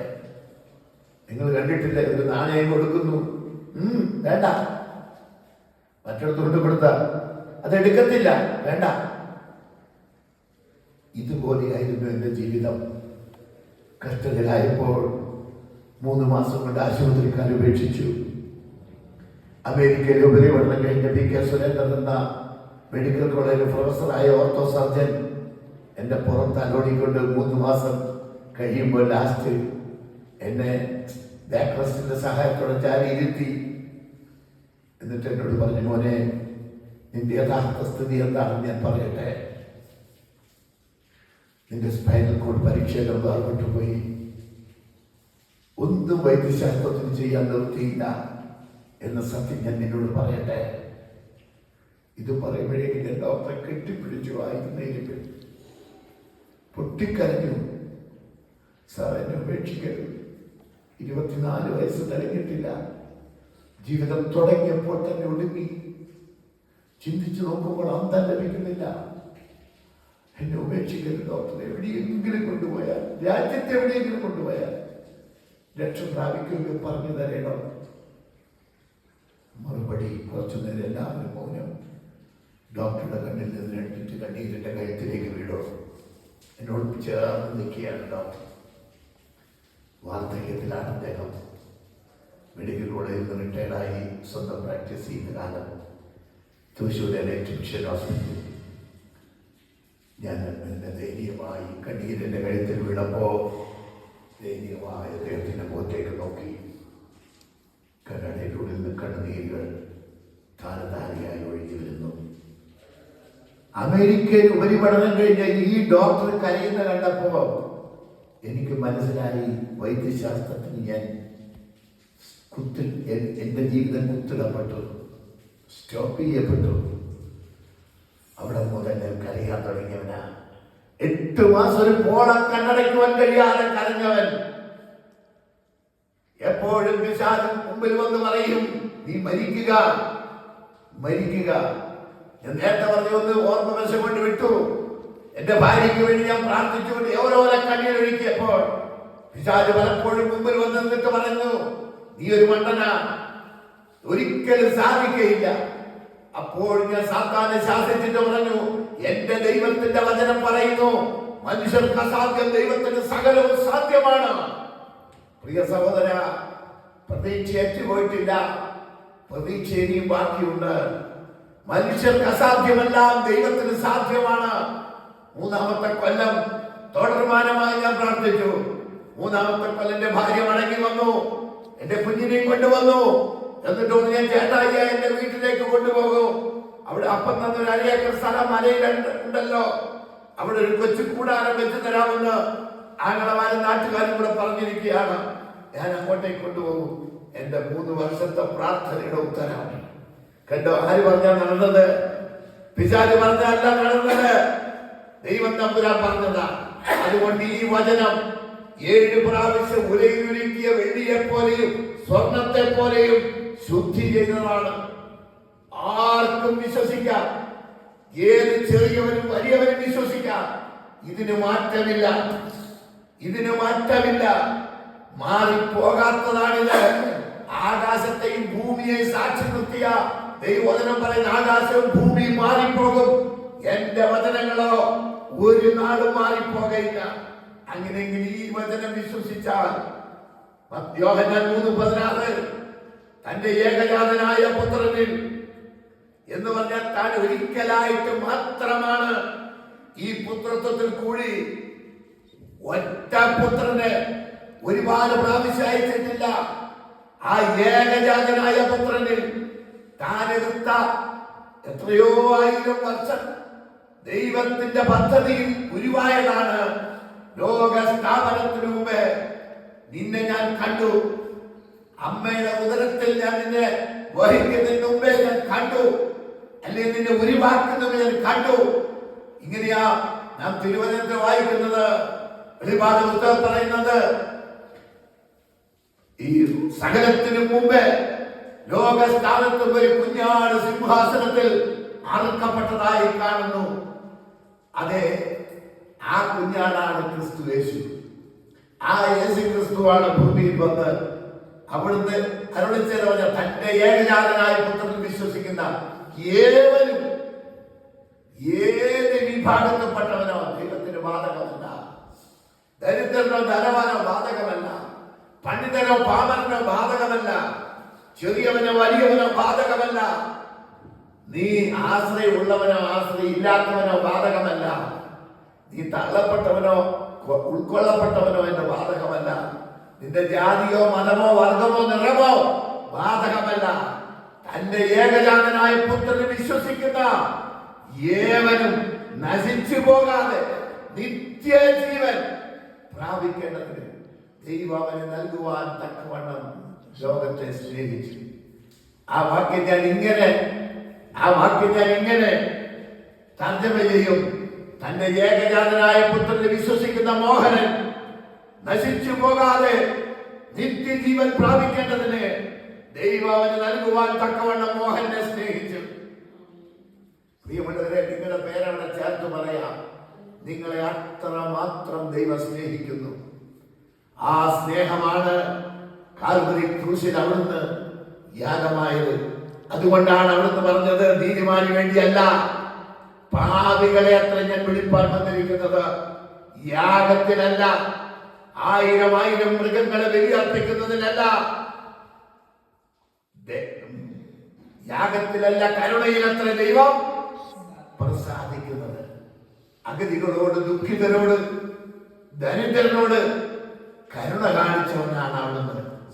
അതുകൊണ്ടാണ് ലോകത്തിൽ ആർക്കും ഇന്നേ വരെ ശരിക്കും യാഥാർത്ഥ്യമായി എന്തെങ്കിലും കൊട്ടത്താപ്പൊക്കെ തട്ടും, അത് പിശാചിന്റെ പണിയാണല്ലോ. എന്നാൽ യാഥാർത്ഥ്യത്തോടുള്ള ഒറ്റ മനുഷ്യനും, ഞാൻ ചരിത്രം പഠിക്കുന്ന ഒരു ഒരു വിദ്യാർത്ഥിയാണ്, ഒറ്റ മനുഷ്യനും ഇന്ന് വരെ പറയുവാൻ സാധിച്ചിട്ടില്ല അവനിൽ കുറ്റമുണ്ട് എന്ന്. യേശു ഒരു തെറ്റുകാരനാണെന്ന്. അതുകൊണ്ടാണ് ഹിന്ദുക്കൾ പറയും നല്ലൊരു ദേവനാണ്, ഞങ്ങളുടെ കുറെ ദേവന്മാരുടെ കൂടുന്ന ദേവനാണ് യേശു ദേവൻ എന്നാ അവർ വിളിക്കുക. കാരണം ഹിന്ദുക്കൾക്ക് ഒരു പ്രത്യേകതയുണ്ട്, വന്ദിക്കാൻ കഴിയില്ലെങ്കിൽ നിന്ദിക്കരുത് എന്ന് പറയുന്നവരാണ് അവർ. ഹിന്ദുക്കളൊന്നും ക്രൂരരല്ല. ഇപ്പൊ ചില മത തീവ്രവാദികളൊക്കെ രംഗപ്രവേശം ചെയ്തുകൊണ്ടാണ് കുറച്ച് കഠിനഗതിയിലൊക്കെ വന്നത്. അല്ലെങ്കിൽ ദാനധർമ്മങ്ങൾ ചെയ്യുന്ന വളരെ ധർമ്മിഷ്ഠരായ ആൾക്കാരാണ് ഹൈന്ദവർ. കണ്ണൂർക്കാരെ കുറിച്ച് ഞാൻ തെക്കൊക്കെ പോകുമ്പോൾ ആൾക്കാർക്ക് പേടിയാ. അയ്യോ, കണ്ണൂരാണോ? നമ്മൾ ഈ കണ്ണൂരിൽ നിങ്ങൾ വന്നു നോക്കും, വളരെ ദയവുള്ളവരാ, കരുണയുള്ളവരാ. കുറച്ച് കമ്മ്യൂണിസ്റ്റുകാരും കുറച്ച് RSSകാരും മാത്രമേ ഉള്ളൂ കുഴപ്പമുള്ളവര്. അല്ലാതെ ഹിന്ദുക്കളാരും ക്രൂരരൊന്നുമല്ല. അവർ വളരെ ദയവുള്ളവരാണ്. പല പോലീസ് ഓഫീസർമാരോട് തിരുവനന്തപുരത്ത് എന്നോടൊരു പോലീസ് ഓഫീസർ പറഞ്ഞു, ഞാനുണ്ടായിരുന്നു കൂത്തുപറമ്പിൽ കുറെ കാലം, അദ്ദേഹം വിശ്വാസിയായി പോകും. അപ്പൊ നല്ല മനുഷ്യരാണ്, എനിക്ക് ഏറ്റവും ഇഷ്ടപ്പെട്ട സ്ഥലമാണ്. പക്ഷെ ഈ കലാപവും പ്രശ്നമൊക്കെ വരുമ്പോ രണ്ട് ചേരികളായി നിന്ന് മനുഷ്യൻ മത്സരിക്കുന്നു എന്നേ ഉള്ളൂ. പ്രിയമുള്ളവരെ, ഇതാണ് ബൈബിളിലെ ഏറ്റവും പ്രിയപ്പെട്ട വാക്യം. തന്റെ ഏകജാതനായ പുത്രനിൽ വിശ്വസിക്കുന്ന ഏവനും നശിച്ചു പോകാതെ നിത്യജീവൻ. നിങ്ങൾക്കറിയോ, ഉൽപ്പത്തിയിൽ ഞാൻ ആദ്യം തുടങ്ങിയപ്പോ പറഞ്ഞു, ഉൽപ്പത്തിയിൽ മനുഷ്യന് ജീവൻ നഷ്ടപ്പെട്ടു, തേജസ് നഷ്ടപ്പെട്ടു, ദൈവത്തിന്റെ തേജസ് നഷ്ടപ്പെട്ടു. അപ്പോഴാണ് ദുഃഖവും മുറവിളിയും വേദനയും സങ്കടവും കണ്ണുനീരും വന്നത്. ഞാൻ കഴിഞ്ഞ ദിവസങ്ങൾ വീണ്ടും ഇടയ്ക്ക് കയറി പറഞ്ഞു, ആദാമിന്റെ ഹവ്വയുടെ മക്കളായ പാപം ചെയ്തതിനു ശേഷം ജനിച്ച കയീനും ഹാബേലും, ഹാബേൽ നീതിമാനും കയീൻ ദുഷ്ടനുമായിരുന്നു. എന്നാൽ അവന്റെ മുഖം വാടി, അവൻ ദൈവത്തോടും മനുഷ്യരോടും കോപമുണ്ടായി. ദൈവം അവനോട് അരുളി ചെയ്തു, കയീനെ നീ കോപിക്കുന്നതെന്ത്? നിന്റെ മുഖം വാടുന്നത്? നീ നന്മ ചെയ്തെങ്കിൽ ദൈവത്തിന് പ്രസാദം ഉണ്ടാകുകയില്ലയോ? അപ്പൊ അവൻ യാഗം അർപ്പിച്ച വിശ്വാസത്തിന് ആരംഭിച്ചതല്ല. ബൈബിൾ പറയുന്ന വിശ്വാസത്തിന് ആരംഭിക്കാത്തതെല്ലാം പാപമത്രേ. വിശ്വാസത്തിന് ഉത്ഭവിക്കാത്തതെല്ലാം റോമാലേഖനം പറയുകയാണ് പാപമത്രേ. ഈ വാക്യങ്ങളൊന്നും എടുക്കാൻ സമയമില്ലാത്തതുകൊണ്ടാണ് പ്രിയമുള്ളവരെ, രാവിലത്തെ മീറ്റിംഗ് ആയതുകൊണ്ട് എല്ലാവർക്കും വിശക്കും. പക്ഷെ ഭൗതിക വിശപ്പിനേക്കാൾ എത്രയോ വലുതാണ് ആന്തരിക വിശപ്പ്. അതിന് പരിഹാരം വന്നാൽ ഭൗതിക വിശപ്പ് ഒരു പ്രശ്നമല്ലാതെ പോകും. അപ്പം കൊണ്ട് മാത്രമല്ല, ദൈവത്തിന്റെ വായിൽ കൂടി വരുന്ന സകല വചനത്താലും മനുഷ്യൻ ജീവിക്കുന്നു. എൻ്റെ ഭാര്യയോട് ചോദിച്ചിട്ടുണ്ട് പലപ്പോഴും, ഞാൻ ആരെങ്കിലും എൻ്റെ അടുത്ത് വന്ന സുവിശേഷം പറഞ്ഞു തുടങ്ങിയാൽ അവർ ചോദിക്കുന്ന ചോദ്യത്തിനൊക്കെ ഉത്തരം പറഞ്ഞു. ചിലപ്പോൾ അവർ വാദിക്കും തർക്കിക്കും ഒക്കെ ചെയ്യും.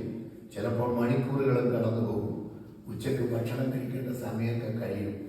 വാതിക്കൽ വന്നിട്ട് ഭാര്യ അടുക്കള ഭാഗത്ത് മെല്ല അങ്ങാടിക്കും. അങ്ങാടിച്ചു ഒന്നും വേണ്ട, ചെറിയ വായിക്കേക്കൊന്നും പോകണ്ടേ, അവരെ പറഞ്ഞു വിട്ടേക്കൂ, എന്നിട്ട് വരും കഴിക്കാൻ നോക്കുക. അല്ല കഴിക്കാൻ ഞാൻ പറയും, നിങ്ങൾ അറിയാത്ത ആഹാരം എനിക്കുണ്ട്. എന്റെ പിതാവിന് ഇഷ്ടം ചെയ്യുന്നത് തന്നെ, എന്റെ പിതാവിന് ഇഷ്ടം ചെയ്യുന്നത് തന്നെ. പ്രിയമുള്ളവരെ, എന്റെ ഉള്ളിലെ ഈ സന്തോഷം സുവിശേഷം പറഞ്ഞു തുടങ്ങിയാൽ പിന്നെ അതിഭയങ്കരമായി ഉയരും. 3.5 മണിക്കൂറൊക്കെ ചില സ്ഥലത്ത് പ്രസംഗിച്ചിട്ടുണ്ട്. ആരും നിർത്താനും പറയുന്നില്ല, ആരും പരിമിതപ്പെടുത്തുന്നില്ല. മൂവാറ്റുപുഴ ഒരു മലങ്കര ക്രിസ്ത്യൻ ചർച്ചിൽ ഒരു മാസയോഗത്തിന് പോയി. ഞാൻ വിചാരിച്ചു വെള്ളിയാഴ്ച ദിവസമല്ലേ, 5-6 ആൾ കാണും, ഇത്രയും കാണും. ചെന്നപ്പോഴത്തിന് വേണ്ടി 450 ആള്. അതെല്ലാം ശുശ്രൂഷകന്മാരും ഭാര്യമാരും സഭയിലെ പ്രധാനികളായ മക്കളും. നോക്കട്ടെ, 400 വലിയ ഹാളായി. ഇതിൻ്റെ 2000 കൂടുതൽ വരും. ശരിക്കും പറഞ്ഞാൽ ഞാൻ ഞെട്ടിപ്പോയി. വിഷയം എടുത്തിട്ട് നോക്കും, പിന്നെ നിർത്താനും പറ്റുന്നില്ല. ദൈവം വാരി കോരി ചൊരിഞ്ഞുകൊണ്ടേയിരിക്കുക. ഞാൻ പറയട്ടെ, അവസാനം ആ മെയിൻ പാസ്റ്റർ എഴുന്നേറ്റിട്ട് പറഞ്ഞു, അദ്ദേഹം അച്ചൻകുപ്പായിട്ടിരിക്കുന്ന ആളാണ്, ഈ ബ്രദറിനെ വിളിച്ച് മീറ്റിംഗ് നടത്താൻ നമ്മുടെ പ്രാദേശിക സഭകളിൽ ഒറ്റയാളുടെ എൻ്റെ അടുത്ത് പെർമിഷൻ തരണ്ട, നിങ്ങൾ സ്വാതന്ത്ര്യം പോലെ ഈ സഹോദരൻ്റെ സൗകര്യാർത്ഥം പ്രാദേശികമായ എല്ലാ കൂട്ടങ്ങളിലും മീറ്റിംഗ് വിളിച്ചോളൂ, ഞാൻ പെർമിഷൻ തരുന്നു. അതിന് ചിലതിന് 3 കൊല്ലം എനിക്ക് മീറ്റിംഗ് എനിക്ക് പറ്റാത്തതുകൊണ്ട് ഒഴിവാക്കാനാണ്. ഞാൻ നിങ്ങളോട് പറയട്ടെ, പലരും മീറ്റിംഗ് അന്വേഷിച്ച് അലയുക, 500 രൂപയ്ക്ക് വേണ്ടി എവിടെയെങ്കിലും എന്തെങ്കിലും പോയി ജൽപ്പന ചെയ്യുക. പക്ഷെ എനിക്ക് ശരീരം അനുവദിക്കുന്നില്ല. അതുകൊണ്ട് മാത്രം ഞാൻ വിട്ടുകളയുന്നു. ഞാൻ നിങ്ങളോട് പറയട്ടെ, ഒരു ഒറ്റ വാക്യം കൂടെ യോഹന്നാന്റെ സുവിശേഷം 1-ാം അധ്യായത്തിന്റെ വാക്യം എടുത്താട്ടെ. യോഹന്നാന്റെ സുവിശേഷം 1-ാം അധ്യായം 1-ാം അധ്യായത്തിൽ അതിന്റെ 3-ാം അധ്യായം അതിന്റെ 3-ാമത്തെ വാക്യം.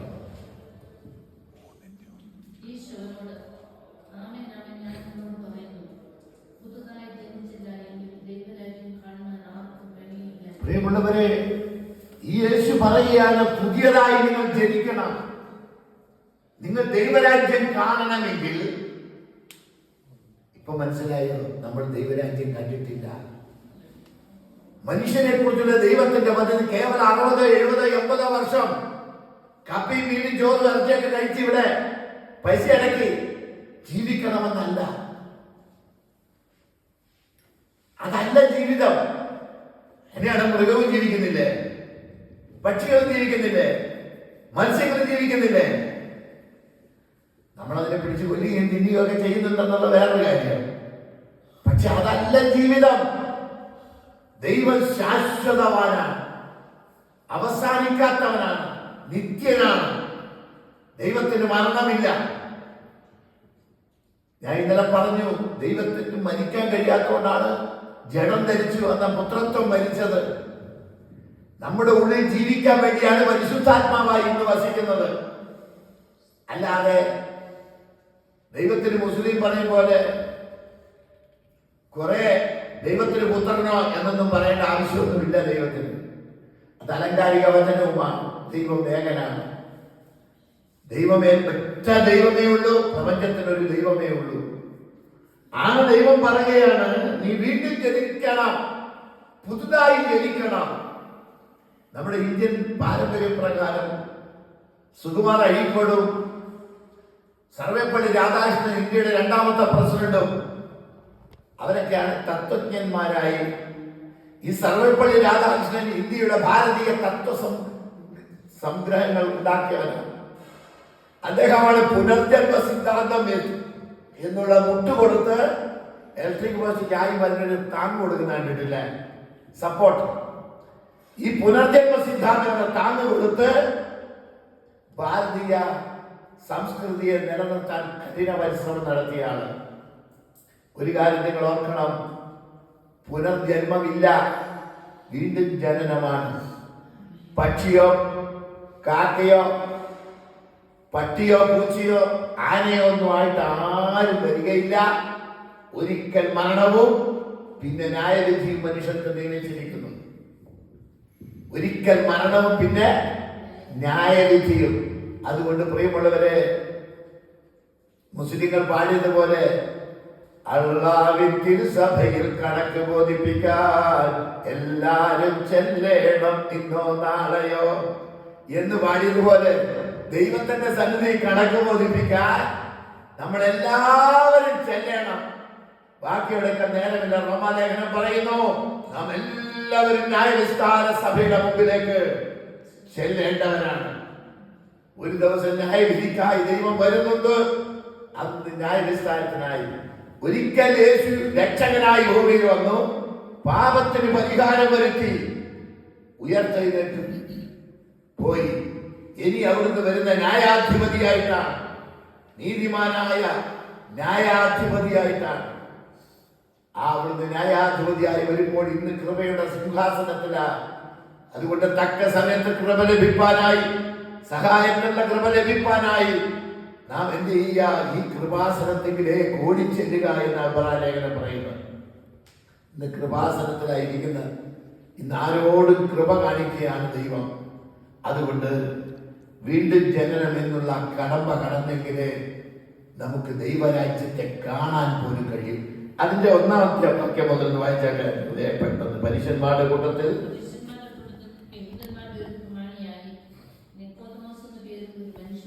ആമേൻ.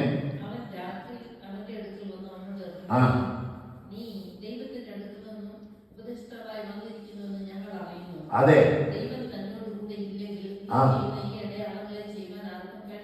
ആ യേശു ആ ആമേൻ ആമേൻ ഞാൻ നിന്നോട് പറയുന്നു ആ. പുതുതായി ജനിച്ചില്ല എങ്കിൽ ദൈവരാജ്യം കാണാൻ ആർക്കും കഴിയില്ല എന്ന് ഉത്തരം. നോക്കൂ, യഹൂദ മതത്തിലെ ഒരു പുരോഹിതനായിരുന്നു നിക്കോദമോസ്.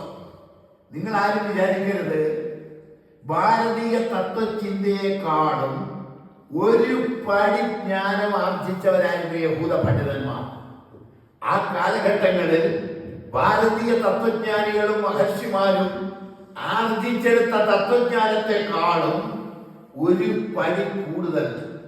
യഹൂദന്മാരോട് പൊട്ടന്മാരൊന്നും ആയിരുന്നില്ല. അവര് ഞാനാകുന്നു എന്ന് ദൈവപുത്രനാകുന്നു എന്നുള്ള സത്യം പറഞ്ഞപ്പോ മഹാപുരോഹിതൻ വസ്ത്രം കീറി.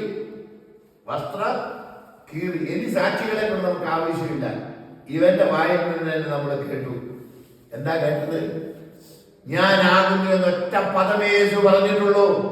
നീ അത്യുന്നതനായ ദൈവത്തിന്റെ പുത്രനോ എന്ന് ഞാൻ ജീവനുള്ള ദൈവത്തെ കൊണ്ട് ആളയിട്ട് നിന്നോട് ചോദിക്കുന്നു എന്ന് പറഞ്ഞപ്പോൾ യേശുവിന് ഉത്തരം പറയാതിരിക്കാൻ നിവൃത്തിയില്ല. ഉത്തരം പറഞ്ഞില്ലെങ്കിൽ അവിടുന്ന് തെറ്റുകാരനാകും. അതുകൊണ്ട് പറഞ്ഞു ഞാൻ ആകുന്നു. നിങ്ങൾക്കറിയാം, മോശയോട് ദൈവം അരുളി ചെയ്യുമ്പോൾ ഇസ്രായേൽ മക്കളുടെ അടുക്കിലേക്ക് അയക്കുമ്പോൾ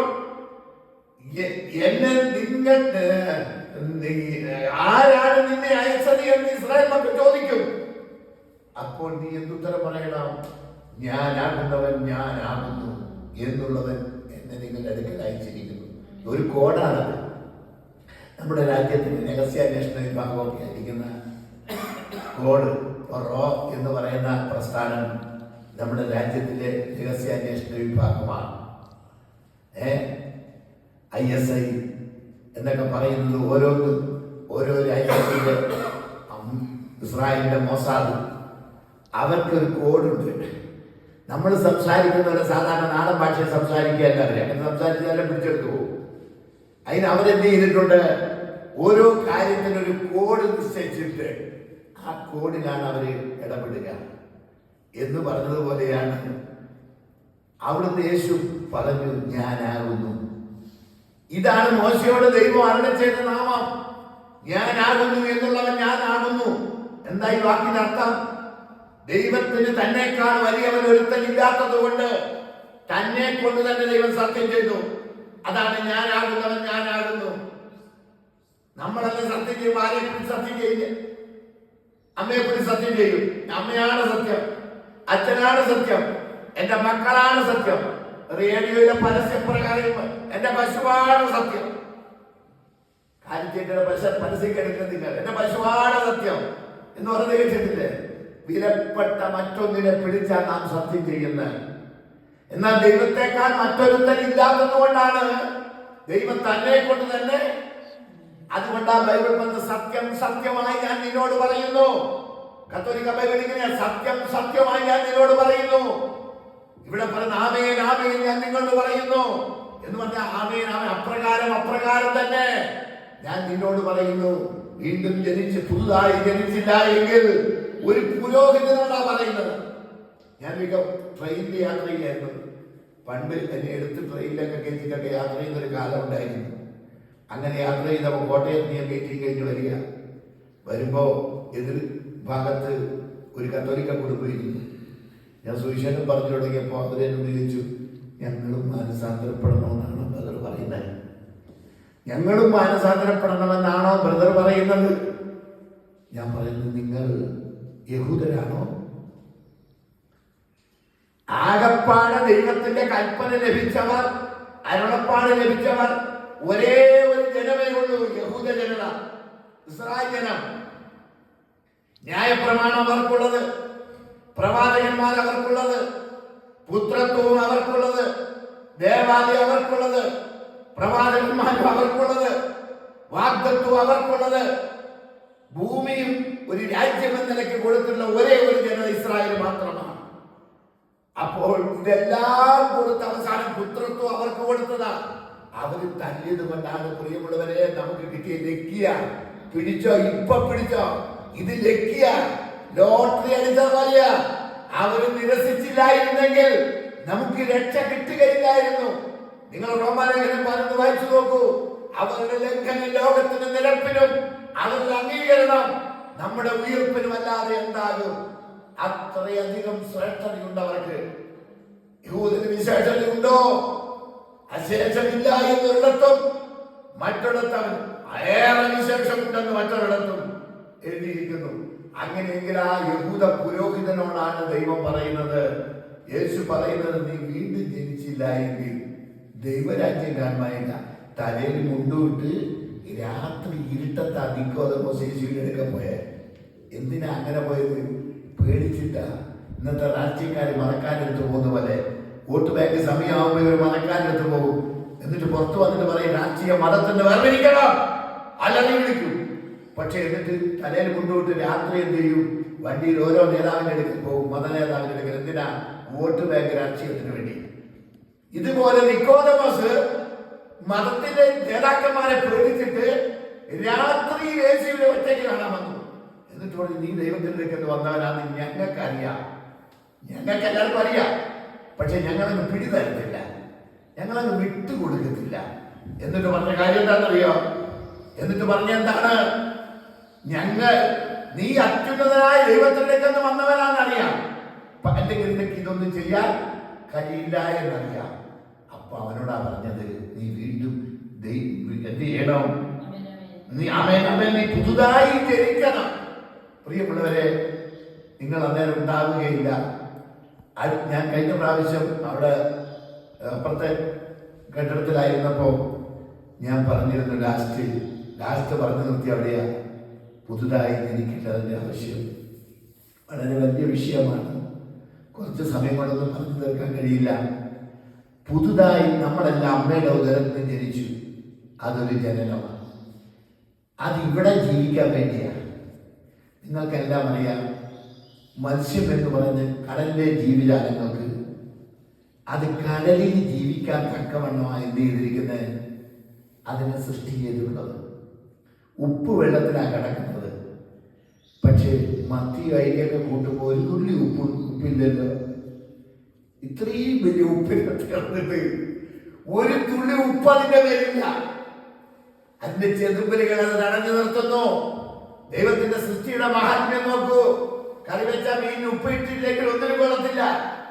ശരിക്കും പറഞ്ഞ വെള്ളത്തിൽ ജീവിക്കാൻ തക്കവണ്ണമാണ് ദൈവം അതിനെ സൃഷ്ടിച്ചിട്ടുള്ളത്. കരയിൽ പിടിച്ചിട്ടാ നിങ്ങൾ കൊല്ലൊന്നും വേണ്ട, ഒരു മീനിനെ പിടിച്ച് കരയിലിട്ടാൽ മതി, അപ്പം തന്നെ ചത്തുപോകും.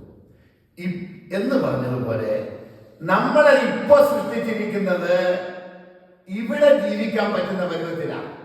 എവിടെ? ഈ ഭൂമിയിൽ ജീവിക്കാൻ.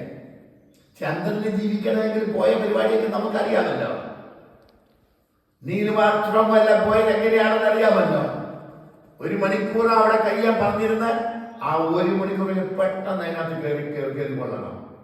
അല്ലെങ്കിൽ കൊണ്ടുപോയ വായു തീർന്നു പോയാ പിന്നെ അവരുടെ വെടിക്കെട്ട് തീർന്നു. അവരവിടെ പെട്ടു, നമ്മളിവിടെ ആയി.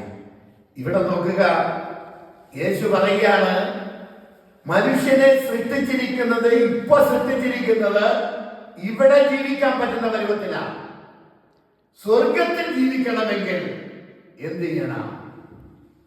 ഈ ജീവൻ പോരാ, പുതുതായി ജീവിക്കണം. പുതുതായി.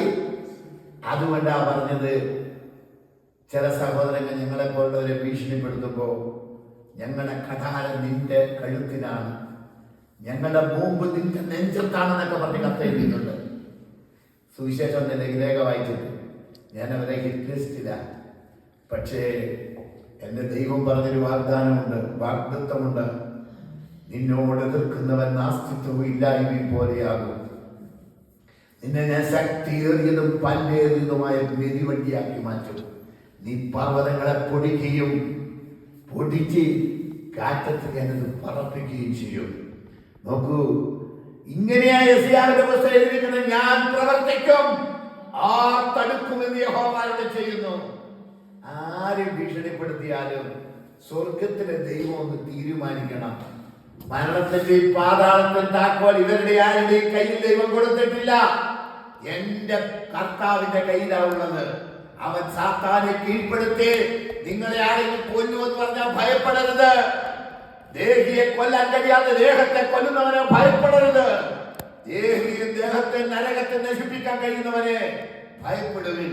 എന്നിട്ട് പറയുക, നിങ്ങൾ ദൈവരാജ്യത്തിൽ ജീവിക്കാൻ വീണ്ടും ജനിക്കണം. താഴോട്ട് വായിച്ചാൽ നിക്കോദെമോസിനോട്, മനുഷ്യൻ വൃദ്ധനായ ശേഷം ജനിക്കുന്നതിനെ രണ്ടാമതും അമ്മയുടെ ഉദരത്തിൽ കിടന്ന് ജനിക്കണം. കണ്ടോ, ഭാരതീയ തത്വജ്ഞാനം ഗ്രഹിച്ച നിക്കോദെമോസ് പറയുക പുരോഹിതൻ നിലയ്ക്ക്, അമ്മയുടെ ഉദരത്തെ കടന്ന് ഭാരതീയരൊക്കെ പറയുന്നത് പോലെ, ഞാനത് കൂട്ടിയതാണ്, ഭാരതീയരൊക്കെ പറയുന്ന പോലെ വീണ്ടും പുനർജന്മമാണോ എന്ന ഡൗട്ടാണ് നിക്കോദെമോസിന്.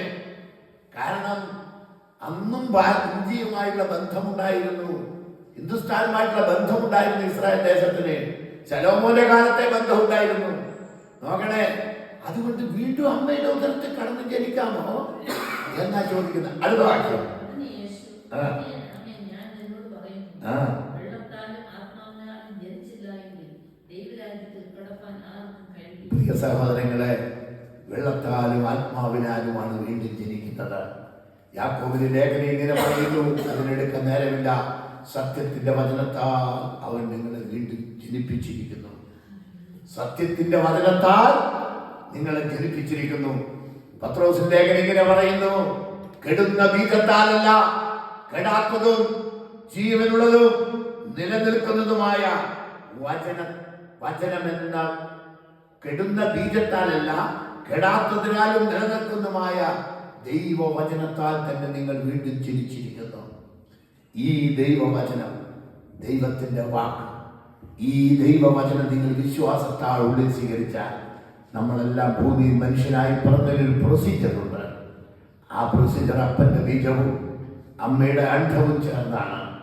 യഥാർത്ഥത്തിൽ ഇതുപോലെ ദൈവത്തിന്റെ വചനവും ദൈവത്തിന്റെ ആത്മാവും, ഈ വചനം നാം വിശ്വാസത്താൽ സ്വീകരിക്കുമ്പോൾ ഒന്ന് യൂട്രസിൽ നടക്കുന്നു, ഗർഭപാത്രത്തിൽ നടക്കുന്നെങ്കിൽ മറ്റൊരു ഹൃദയത്തിൽ നടക്കുന്നു, ആത്മാവിൽ നടക്കുന്നു.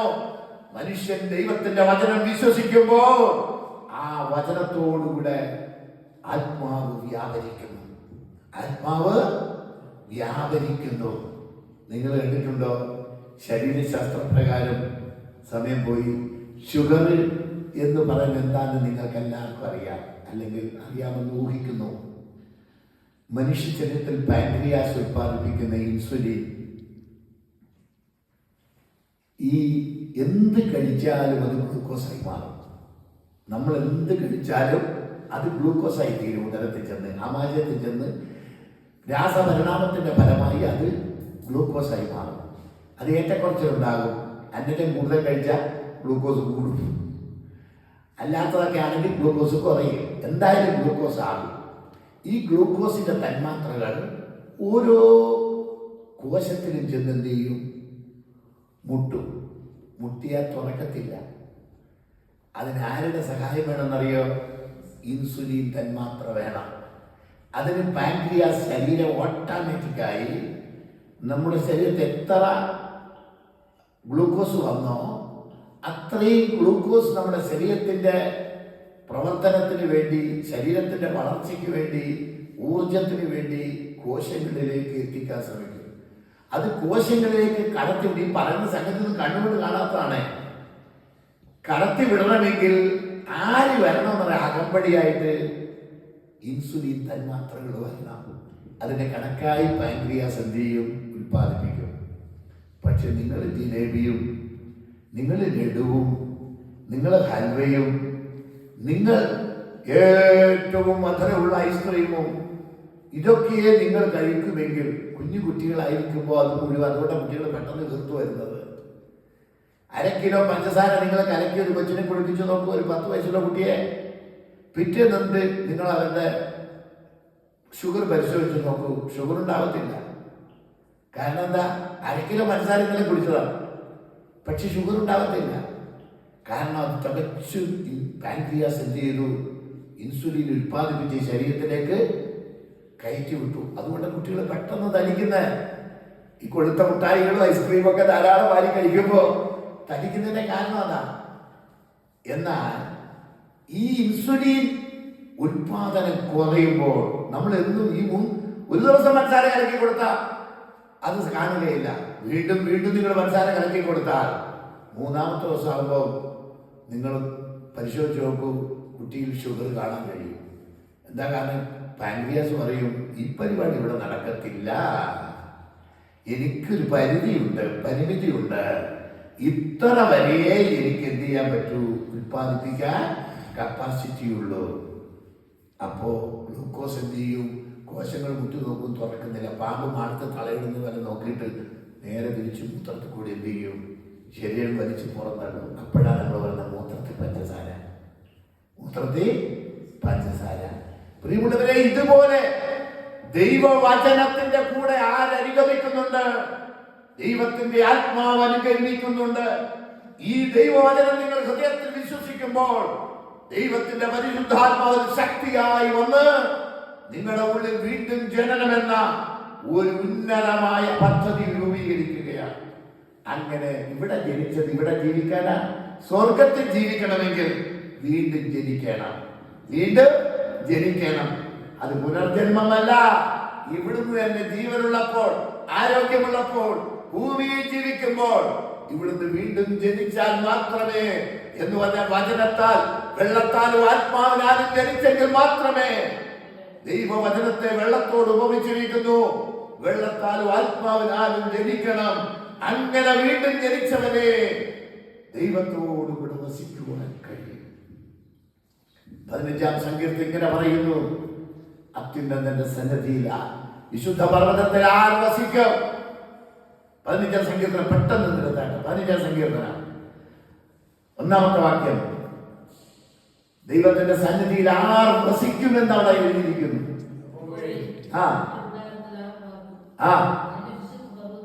തന്റെ വിശുദ്ധ പർവ്വതത്തിൽ ആര് വസിക്കും? നിഷ്കളങ്കനായി നടന്ന് നീതി പ്രവർത്തിക്കുകയും ഹൃദയപൂർവ്വം സത്യം സംസാരിക്കുകയും ചെയ്യുന്നവൻ, നാവ് കൊണ്ട് പിറള പറയാതെയും ചെയ്യാതെയും വരുത്താതെയും വഷണെന്ന് എന്നെ പറയണം. കള്ളനെ കള്ളനെന്ന് എന്നെ പറയണം. കള്ളനല്ലാത്തവനെ കള്ളനെന്ന് പറയരുത്. അതാണ് തെറ്റ്. നായിനെ നായെന്ന് വിളിക്കാതിരിക്കാൻ പറ്റുമോ? നായിനെ നായെന്ന് തന്നെയാണ് വിളിക്കുന്നത്. ഞങ്ങളുടെ നാട്ടിൽ മനുഷ്യനെ നായിന്റെ മോനെ എന്ന് വിളിക്കും. അതല്ലേ തെറ്റ്? ഞാൻ അവരോട് ചോദിച്ചിട്ടുണ്ട്, ഇങ്ങനെ ചോദിക്കുന്നവരോട് ഞാൻ ചോദിച്ചിട്ടുണ്ട് വളരെ ലളിതമായി, നിങ്ങൾ നായിനെ എന്താ വിളിക്കുക? മക്കളെ നായിന്റെ മോനെ എന്ന് വിളിക്കുന്നു. നായിനെന്താ വിളിക്കുക? ഞെട്ടിപ്പോയിട്ടവനെ. ഒരു മനുഷ്യൻ മകനെ ഡ്രൈവിംഗ് പഠിപ്പിക്കുക, ഞാനും ഉണ്ട് വണ്ടിയിൽ. ആ സമയത്ത് ഇയാൾ പച്ചക്ക് ഡാഷ് മോനെ എന്ന് വിളിച്ചു. ഞാൻ ആ പദം ഉപയോഗിച്ച സോറി എന്ന് ക്ഷമിക്കണം. ഞാൻ മറ്റൊന്നും ആരെയും വിളിക്കുകയല്ല, സംഭവം പറഞ്ഞതാണ്. അയാൾ ഈ വാക്കുകൂട്ടി അവനെ തെറി വിളിച്ചു. ഞാനിപ്പോൾ അയാളോട് ചോദിച്ചു, പോയിട്ടാ ഒരു എക്സ്പെക്ട് ഞാൻ ചോദിച്ചു, നായിനെന്താ നിങ്ങൾ വിളിക്കുക? മോന്റെ പേര് അശോകൻ, ശോകമില്ലാത്തവൻ. പക്ഷെ മോനെ വിളിക്കുന്നു നായിന്റെ മോനെ. അപ്പൊ നായിനെന്ത് വിളിക്കൂ? അശോകൻ വിളിക്കുമോ? ഇനി അങ്ങനെ വിളിക്കും, നായിന്റെ മോനെ വിളിക്കുമ്പോ ആരാ നായി? തന്നെ ജനിപ്പിച്ചാരാ? അയാള്. അപ്പൊ ആരാ നായി? അയാള്. ഇത്ര അന്തസാരമില്ലാത്തവനാ മനുഷ്യൻ. എന്ന് പറഞ്ഞാൽ കോപം വരുമ്പോ പറയുന്ന വാക്കിന് യാതൊരർത്ഥവും, സ്വന്തം മകനെ ഈ പദത്തെ വിളിക്കുമ്പോൾ താനാണ് നായ എന്നുള്ള കാര്യം ആ മനുഷ്യൻ അറിയുന്നുണ്ടോ? ഇല്ല. പ്രിയമുള്ളവരെ, വീണ്ടും ജനിച്ചില്ല എങ്കിൽ ദൈവരാജ്യം കാണാനോ, വെള്ളത്താലും ആത്മാവിനാലും ജനിച്ചില്ല എങ്കിൽ ദൈവരാജ്യത്തെ കടക്കാനോ ആർക്കും കഴിയുകയില്ല. കാഷായ വസ്ത്രം ധരിച്ചതുകൊണ്ടോ, ചന്ദനക്കുറി പൂശിയതുകൊണ്ടോ, രുദ്രാക്ഷം കഴുത്തിലിട്ടതുകൊണ്ടോ, കൊന്തക്കുരി ചുരുട്ടിയതുകൊണ്ടോ, മാല ഉരുട്ടിയതുകൊണ്ടോ, അതെല്ലാം പല മതങ്ങൾക്കും ഉണ്ട്. മുസ്ലിമിനുണ്ട്, ഹിന്ദുവിനുണ്ട്, ക്രിസ്ത്യാനിക്കുണ്ട്. കുരു ഉരുട്ടിക്കൊണ്ടൊന്നും എന്ത് ചെയ്യില്ല, അങ്ങ് പോകയില്ല. അങ്ങ് പോകണമെങ്കിൽ വ്യക്തമായി ജീവനായകൻ പറയുക, അവനെ കൈക്കൊണ്ടവന്റെ നാമത്തിൽ വിശ്വസിക്കണം. അങ്ങനെ നിങ്ങൾക്ക് ദൈവമക്കളാകുവാൻ സാധിക്കൂ. അതുകൊണ്ട് കെടാത്ത ബീജമാണ് ദൈവവചനം, സത്യത്തിന്റെ വചനമാണ് ദൈവവചനം. ഈ വചനം 39 കൊല്ലം മുമ്പ് ഒരു രാത്രി ഞാൻ വിശ്വസിച്ചു. അന്ന് രാത്രിയിനുള്ളിൽ വീണ്ടും ജനനം നടന്നു. അതുകൊണ്ടാണ് ആൾക്കാർ രക്ഷിക്കപ്പെട്ടോ എന്ന് ചോദിക്കുന്നത്. അപ്പൊ പറയുന്നത് ഞാൻ സ്നാനപ്പെട്ടു എന്നല്ല, രക്ഷിക്കപ്പെട്ടെങ്കിൽ രക്ഷിക്കപ്പെട്ടു. പാവം, അതിനെക്കുറിച്ച് അറിയില്ല. പലരും പിടിച്ച് വെള്ളത്തിൽ മുക്കുന്നതാ. രക്ഷിക്കപ്പെട്ടോ എന്ന് ചോദിച്ചാൽ ഈ വീണ്ടും ജനനം സംഭവിച്ചോ എന്നാണ് ചോദിക്കുന്നത്. പക്ഷേ രക്ഷിക്കപ്പെടാത്ത സ്നാനപ്പെടുത്തിയാൽ പാവം രവിയേട്ടൻ എന്ത് പറയാനാ? ഉള്ള കാര്യം പറഞ്ഞു, ഞാൻ സ്നാനപ്പെട്ടു. പക്ഷെ എന്തിനാ സ്നാനപ്പെട്ടതെന്ന്? പഴയ മനുഷ്യൻ മരിച്ച് പുതിയതൊന്ന് ജനിച്ചാൽ അപ്പ ചെയ്യേണ്ട ക്രിയയാണ് സ്നാനം. സ്നാനപ്പെടണം, ഞാനും സ്നാനപ്പെട്ടയാണ്. പക്ഷെ ആ സ്നാനം പഴയത് മരിച്ചിട്ടേ കുഴിച്ചിടാവൂ. അതുകൊണ്ട് ഈ വീണ്ടും ജനിക്കുന്ന അനുഭവം പ്രിയമുള്ളവരെ ചുരുക്കം പേരെ നിങ്ങളുള്ളൂ. ഞാൻ 500 പേരോട് പറയേണ്ടത് നിങ്ങളോട് ഒന്നിച്ചു പറഞ്ഞു കഴിഞ്ഞു. വീണ്ടും ജനിച്ചില്ല എങ്കിൽ ദൈവരാജ്യത്തിൽ കിടക്കയില്ല. ഈ 60-70 വർഷം ജീവിതം അതിവേഗം കടന്നു പോകും. എത്ര വേഗം! 40 വർഷത്തെ കഷ്ടത 40 ദിവസം പോലെ ഹ്രസ്വമായി എനിക്ക് അനുഭവപ്പെടുന്നു. ജീവിതം കൊതിക്കുന്നു. അതുകൊണ്ട് ആ 90 വയസ്സിൽ ജീവിക്കുന്നു പറയുന്നത്. എന്ത് ചെയ്യുവാൻ ആഗ്രഹമുണ്ട്, ശരീരം അനുവദിക്കുന്നില്ല. പക്ഷേ കർത്താവ് തന്നിരിക്കുന്നിടത്തോളം കാലം ഈ ഭൂമിയിൽ ജീവിച്ച് ഞാൻ ദൈവത്തെ മഹത്വപ്പെടുത്തും. പിറുപിറുക്കയില്ല. എൻ്റെ കഷ്ടതയെക്കുറിച്ച്, എൻ്റെ വേദനയെക്കുറിച്ച്, എൻ്റെ ദുഃഖത്തെക്കുറിച്ച് അതിന് ദൈവമല്ല കാരണക്കാരൻ, ഞാൻ മാത്രമാണ്. എൻ്റെ എല്ലാ പ്രശ്നത്തിൻ്റെയും കാരണക്കാരൻ ഞാൻ മാത്രമാണ്. അതുകൊണ്ട് ആ സന്മനസ്സുള്ളവർക്ക് സമാധാനം. നല്ല മനസ്സ് നിങ്ങൾ ദൈവത്തിൽ നിന്ന് ആർജിച്ചാൽ നിങ്ങൾക്ക് നിശ്ചയമായി സമാധാനം ഉണ്ടാകും. വീണ്ടും ജനിച്ച് ഒരു ദൈവ പൈതലായി, ദൈവമകനായി, മകളായി ഇനി ഞാൻ കാണുമ്പോൾ ദൈവത്തോട് ചേർന്ന് നടക്കുന്ന, കയ്യും പിടിച്ച് ഏലത്തോട്ടത്തിൽ നടക്കുന്ന ഒരനുഭവം അകത്ത് നമുക്ക് ദൈവം തരും. അപ്പോൾ ഒന്നിനെക്കുറിച്ച് അവലാതിയില്ല, ഒന്നിനെക്കുറിച്ച് പരിഹാരം, ഒന്നിനെക്കുറിച്ച് പരാതിയില്ല, ആരോടും പരിഭവമില്ല. എനിക്ക് ആരോടും പരിഭവമില്ല. എൻ്റെ ബന്ധുജനങ്ങളോട് പരിഭവമില്ല, മാതാപിതാക്കളോട് പരിഭവമില്ല, അവരിറക്കി വിട്ടെങ്കിൽ പരിഭവമില്ല, തള്ളിക്കളഞ്ഞെങ്കിൽ പരിഭവമില്ല. ജ്യേഷ്ഠന്റെ വീട്ടിൽ ഈയിടെ ചെന്നപ്പോ ജ്യേഷ്ഠത്തെ അലമുറയിട്ട് കരഞ്ഞിട്ട് പറയുക, ഞാൻ ആ 3 കൊല്ലം അനുഭവിച്ച ഹൃദയഭാരം എനിക്കും ദൈവത്തിനും മാത്രമേ അറിയാവൂ. അത്രമാത്രം ഒരു മാനസികമായി എന്നെ പീഡിപ്പിച്ചു. ഇപ്പോൾ ഗത്യന്തരമില്ലാതെ തലയിൽ കൈവച്ച് നിലവിളിച്ചിട്ട് പറയുക, എന്റെ അനുജ, ഞാൻ എന്ത് തെറ്റാ ചെയ്തു പോയത്? അപ്പൻ തെറ്റായ വഴിയിൽ സഞ്ചരിക്കുന്നു. മകൻ മദ്യപിച്ച് കൂത്താടി എന്നും വീട്ടിൽ വഴക്കാണ്.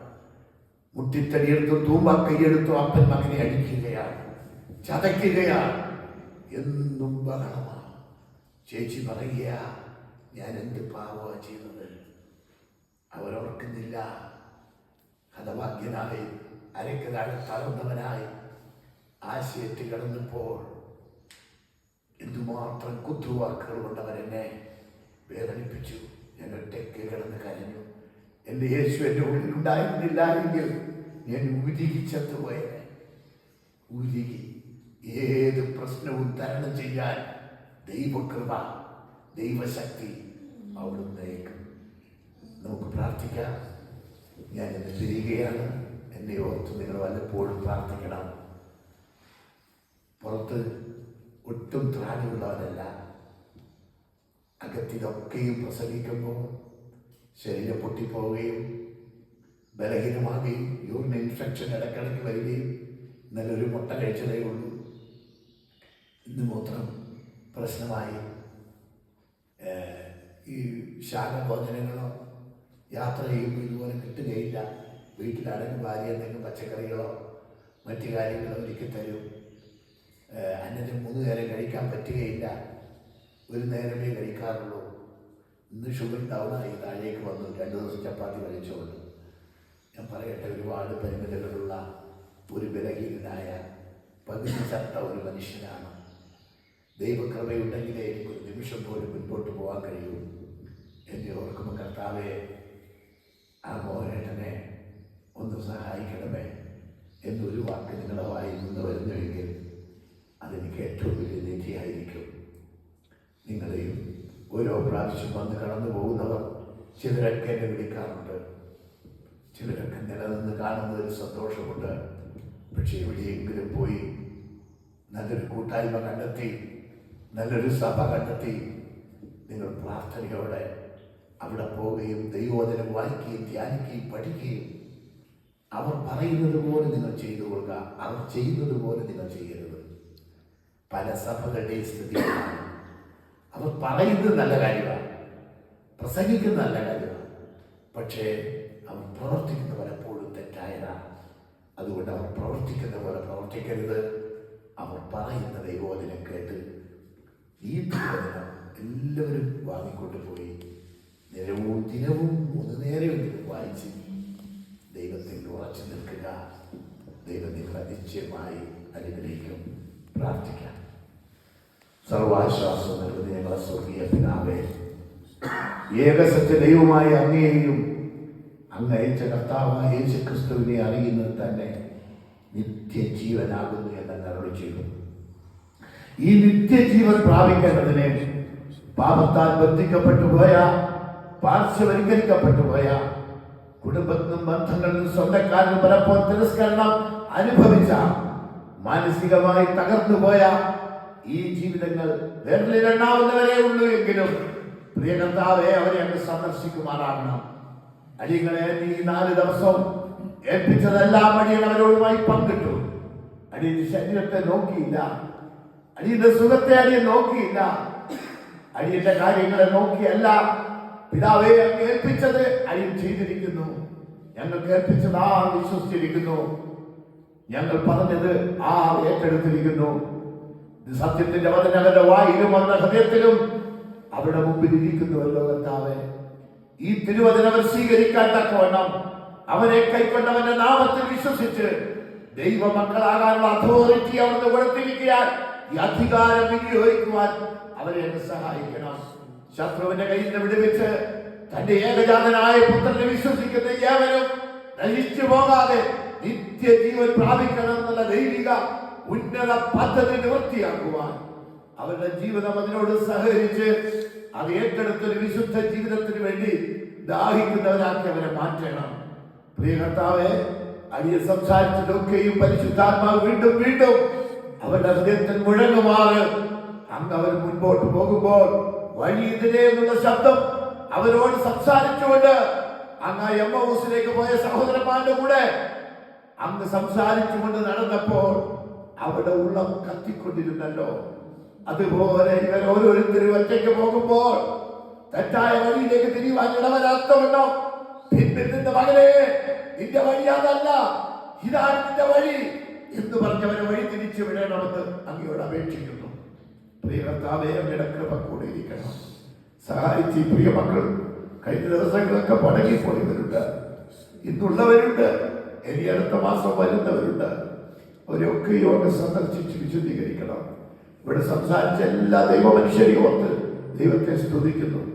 എല്ലാ കർത്താവിന്റെ ദാസരെയും നേരത്തെ മടങ്ങിപ്പോയ ആ ദൈവദാസനെ ഓർത്ത് സ്തോത്രം ചെയ്യുന്നു. നുറുക്കപ്പെട്ട ഹൃദയം നൽകിയിരിക്കുന്ന ആ പ്രിയനെ അങ്ങ് അനുഗ്രഹിക്കണം പിതാവേ. പ്രിയാചാര്യനെ പ്രിയാന്റിയെ അങ്ങ് സഹായിക്കണം. അവർ ദൂരദേശത്ത് ജോലി ചെയ്യുകയും വളരെ കഷ്ടപ്പെടുകയും 7 വർഷമായി അത്യധ്വാനം ചെയ്യുകയും ചെയ്തപ്പോൾ അതിൽ നിന്നൊക്കെയും സ്വരമിച്ചതുകൊണ്ട് അനേകരുടെ രക്ഷയ്ക്ക് വേണ്ടി ഒരുക്കിയെടുത്ത ഈ പദ്ധതിയും ഈ മിഷനും അവർ അറിയുന്നു കർത്താവേ. അതിനുവേണ്ടി അവർ വിതച്ചത് അതിനൊത്തവണ്ണൊരു കൊയ്ത്ത് തന്നെ മക്കളുടെ ജീവിതത്തിൽ സ്വർഗത്തിൽ ഉണ്ടാകുവാൻ അമിതൊന്നും മറക്കാത്ത ദൈവമാണ്. അവിടുത്തെ സന്നിധിയിൽ ചെയ്തതൊന്നും മറക്കാത്ത നെഹമ്യാവ് ചെയ്തതുപോലെ തന്റെ ആലയം പണിയുവാനും പട്ടണത്തിന്റെ ഇടിവ് നികത്തുവാനും നെഹമ്യാവ് തന്റെ ഔദ്യോഗിക ജീവിതവും വിട്ട് ഇസ്രായേൽ ദേശത്തേക്ക് വന്ന് അനുഭവിച്ച കഷ്ടങ്ങൾ, വിഷമങ്ങൾ, പ്രയാസങ്ങൾ സ്വർഗം കാണുന്നു. എന്റെ മക്കളെ മാനിക്കേണ്ടത് മറ്റൊന്നും കൊണ്ടല്ല കർത്താവേ, അങ്ങയുടെ വലിയ കൃപ, വലിയ കൃപ, പരിശുദ്ധാത്മാവിന്റെ അളവറ്റ കൃപ, കൃപാവരങ്ങൾ, ദൈവശക്തി കർത്താവേ തന്റെ മക്കളോട് കൂടെ ഇരിക്കണം. അടികൾ ആദ്യമായിട്ടാണ് കാണുന്നത്. മുൻപേ അടിയെ കുറിച്ച് കേട്ടു എന്ന് കേട്ടതിൽ സ്തോത്രം. കർത്താവേ അങ്ങ് കൃപ നൽകണം. ജേക്കബ് ചായനെയും ബിജു പാസ്റ്ററെയും കർത്താവെ എലിശായെയും അവരുടെ കുടുംബങ്ങളെയും അമ്മയെയും മക്കളെയും ഓർത്ത് പ്രാർത്ഥിക്കുന്നു. കർത്താവ് കൃപ കൊടുക്കണം. ജെയിംസിനെ ഓർത്ത് പ്രാർത്ഥിക്കുന്നു. തന്റെ 1 മാസത്തെ ലീവിന് തന്റെ കുടുംബകാര്യം ക്രമപ്പെടുത്തുവാൻ പോയിരിക്കുന്നു. അങ്ങ് സഹായിക്കണം പിതാവേ. ഈ ഭവനത്തിൽ അനേകർ വരുവാനും വരുന്നവർ ജീവിതത്തിലെ ദൈവത്തെ ടച്ച് ചെയ്യുവാനും അതേ കർത്താവെ അങ്ങയെ ഹൃദയത്തിൽ വഹിച്ചുകൊണ്ട് ഞങ്ങൾ വരുകയ്യ, ഞങ്ങൾ കാലിയായി ഒഴിഞ്ഞവരായി വന്നു, ഞങ്ങൾ നിറഞ്ഞവരായി പോകുന്നു എന്ന് പറയുവാൻ, സാക്ഷി പറയുവാൻ തക്കവൻ അവരെ ക്രമപ്പെടുത്തണമെന്ന് പ്രാർത്ഥിക്കുന്നു. അപ്പാ പിതാവേ, എന്ന് വിളിക്കുവാൻ പുത്രത്വത്തിന്റെ ആത്മാവ് ഞങ്ങൾ തന്നു. ഒരു മനുഷ്യൻ ജഡത്തെ അനുസരിച്ച് ജീവിക്കുന്നെങ്കിൽ മരിക്കും നിശ്ചയം. ആത്മാവിനാൽ ജഡത്തിന്റെ പ്രവൃത്തികളെ മരിപ്പിക്കുന്നുവെങ്കിലോ നിശ്ചയമായി ജീവിച്ചിരിക്കും. കർത്താവെ, ആത്മാവിനാൽ ജഡത്തെ കീഴ്പ്പെടുത്തി ഭരിക്കുവാൻ അവരുടെ മേൽ ദൈവത്തിന്റെ ആത്മാവ് വന്ന് വ്യാപരിക്കുമാറാകട്ടെ. പരിശുദ്ധാത്മാവിന്റെ ചൈതന്യം കൊണ്ട് നിറയുമാറാകട്ടെ. കർത്താവിടെ ആയിരിക്കുന്ന മക്കൾ പാട്ടിലിടിയായ സഹോദരനെ ഓർത്ത് പ്രാർത്ഥിക്കുന്നു. അനുജനായ സഹോദരനെ ഓർത്ത് പ്രാർത്ഥിക്കുന്നു. അവരുടെ കുടുംബത്തെ ഓർത്ത് പ്രാർത്ഥിക്കുന്നു. സർവശക്തന്റെ ബലം ഈ ദേശത്തിന് മേലും പകരുമാറാകണം. ഇതുമായി ബന്ധപ്പെട്ടിരിക്കുന്ന എല്ലാ സഹോദരങ്ങളെയും ഈ ശുശ്രൂഷയുടെ ഭാഗവാക്കായിരിക്കുന്ന സകല വിശുദ്ധന്മാരെയും അങ്ങേ അറിഞ്ഞവരെയും അറിയാത്തവരെയും ഓർത്തടിയൻ സ്തോത്രം ചെയ്യുന്നു. സർവശക്തന്റെ കൃപ ഈ ഭവനത്തിന്റെ ആവശ്യിക്കണമേ. ഇവിടെ പ്രവേശിക്കുന്നവർ ഓരോ മനുഷ്യർക്കും അങ്ങ് വലിയ പാപബോധം വരുത്തണമേ. കർത്താവേ, ചാൾസ് ഫിന്നി എന്ന മനുഷ്യൻ ഏത് വഴി പോകുമ്പോൾ, ട്രെയിനിൽ യാത്ര ചെയ്യുമ്പോഴും ആ വഴി യാത്രയുടെ സൈഡിലുള്ള മനുഷ്യ ജീവിതങ്ങൾക്ക് വലിയ പാപബോധത്താൽ വിലപിച്ചു എന്ന് ഞാൻ കേട്ടിട്ടുണ്ട്. കർത്താവ്, അതുപോലെ ദൈവത്തിന്റെ ആത്മാവിന്റെ സാന്നിധ്യം കൊണ്ട് ഈ ഭവനമൊക്കെ നിറയ്ക്കണം. ഇത് മഹനീയമാകുന്നുവല്ലോ കർത്താവ്. ആ മഹനീയത്തിലെത്തിയപ്പോൾ യാക്കോബ് ദൈവത്തിൽ ആശ്രയിച്ചതിന്റെ മഹിമ അവരിൽ വെളിപ്പെട്ടതുപോലെ ഞങ്ങൾ ബലഹീനരായാലും ദൈവമേ, നീ എന്നെ ഞങ്ങൾ അനുഗ്രഹിച്ചല്ലാതെ ഞാൻ എന്നെ വിടുകയില്ല എന്ന് പറയുവാൻ തക്കവണ്ണം മഹനീയം ഒരു കാരണമായി തീർന്നെങ്കിൽ ഈ മഹനീയം എന്ന ഈ ഭവനം ദൈവത്തിന്റെ സന്നിധിയിലെ അവിടുന്ന് സദാ ശ്രദ്ധിച്ചു നോക്കുന്ന ഒരിടമാക്കി മാറ്റണമേ. ഞങ്ങൾ എന്ത് സംസാരിച്ചാലും പരിശുദ്ധാത്മാവ് അതിന്റെ മേൽ പരിവർത്തിച്ചെങ്കിൽ മാത്രമേ അത് ഉരുവായി തിരികെയുള്ളൂ. കർത്താവേ, ഭൂമിമേൽ പരിശുദ്ധാത്മാവ് പരിവർത്തിച്ചപ്പോൾ ഈ ഭൂമി ഇത്ര മനോഹരിയായി ജനിച്ചുവല്ലോ. അങ്ങനെയെങ്കിൽ പരിശുദ്ധാത്മാവേ, ഇന്നിവിടെ വരുന്ന, ഇനി വരുന്ന, കഴിഞ്ഞു പോയ മക്കൾ, കർത്താവേ, ഇവിടുന്ന് വന്നു പോയ മക്കൾ, അവരുടെ എല്ലാം പരിശുദ്ധാത്മാവ് വ്യാപരിക്കുമാറാകണം, പരിവർത്തിക്കണം. അങ്ങയുടെ കൃപയുടെ കരങ്ങൾ ഏൽപ്പിക്കുന്നു. പിതാവിന്റെയും പുത്രന്റെയും പരിശുദ്ധാത്മാവിന്റെയും നാമത്തിൽ ഞങ്ങൾ സകല മക്കളെ അനുഗ്രഹിക്കുന്നു. അവരൊരു അനുഗ്രഹമായി തീരട്ടെ, അവരൊരു അനുഗ്രഹമായി തീരട്ടെ.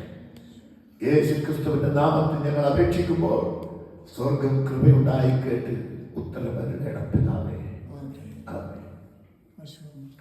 പിതാവാം ദൈവത്തിന്റെ സ്നേഹവും കർത്താവാം ക്രിസ്തുവേശുവിന്റെ കൃപയും പരിശുദ്ധാത്മാവിന്റെ അളവറ്റ ദാനവും ആശ്വാസവും സമാധാനവും സ്വസ്ഥതയുമായി എന്നേക്കും നമ്മോടും നാം പ്രാർത്ഥിച്ച വിഷയങ്ങളോടും നാം കണ്ടുമുട്ടുന്ന വ്യക്തികളോടും എന്നേക്കും ഇരിക്കുമാറാകട്ടെ. ആമേൻ. കർത്താവായ യേശുവേ, വരേണമേ. നമുക്കെല്ലാവർക്കും കൃപ തരുന്ന ദൈവത്തെ നമുക്ക് വാഴ്ത്തി സ്തുതിക്കാം. Hallelujah, hallelujah, hallelujah. രാജാതി രാജാവിന് മഹത്വം, കർത്താതി കർത്താവിന് മഹത്വം, അടുത്തുകൂടാത്ത വെളിച്ചത്തിൽ വസിക്കുന്നതിന് മഹത്വം, ആരും കണ്ടിട്ടില്ലാത്തവന് മഹത്വം, ആർക്കും കാണുവാൻ കഴിയാത്തവന് മഹത്വം. ഇങ്ങനെ ധന്യനായ ഏകാധിപതിയായ കർത്താവേ, പുത്രന്റെ നാമത്തിൽ ഞങ്ങൾ മഹത്വം കരയറ്റുന്നു. ആമേൻ, ആമേൻ. എല്ലാ പ്രിയമുള്ളവർക്കും സ്നേഹബന്ധത്തെ അറിയിക്കുന്നവർക്കും കർത്താവിദാസൻ വളരെ വളരെ സഹിഷ്ണുത ഉള്ള ഒരാളാണ്. സാഹസികമായി ഒരു യാത്ര ചെയ്ത് നടക്കാൻ ഇവിടെ എത്തിയത്. നമ്മെപ്പോലെ നടക്കുവാൻ കഴിയുന്നില്ല, വീൽ ചെയറാണ് എപ്പോഴും. അങ്ങനെ വളരെ പ്രയാസപ്പെട്ട് ഇവിടെ എത്തി. നമ്മുടെ മധ്യത്തിൽ 2-3-4 ദിവസം ഇവിടെ ഉണ്ടായിരുന്നു. 2-3 ദിവസം ശുശ്രൂഷയെല്ലാം കേൾക്കുവാൻ എനിക്ക് ഇടയായി എൻ്റെ ജീവിതത്തിൽ. അത് വളരെ അനുഗ്രഹമായിരുന്നു. അദ്ദേഹത്തെ ഒരിക്കലും മറക്കാൻ കഴിയത്തില്ല. കാരണം വീൽ ചെയറിൽ ഫുൾ ടൈം ഉള്ള ഒരു ആണെന്ന ഓർമ്മ മോഹൻ ചേട്ടനെ ഒരിക്കലും മറക്കാൻ കഴിയില്ല. ജീവനാൾ മുഴുവൻ അദ്ദേഹത്തെ ഓർത്ത് ഞാൻ പ്രാർത്ഥിക്കും. ഞങ്ങളെ ഓർത്ത് പ്രാർത്ഥിക്കണേ എന്നുള്ള അപേക്ഷയോടുകൂടി ഞാൻ എൻ്റെ വാക്കുകൾ നിർത്തുന്നു. ദൈവം എല്ലാവരും അനുഗ്രഹിക്കുമാറാകട്ടെ.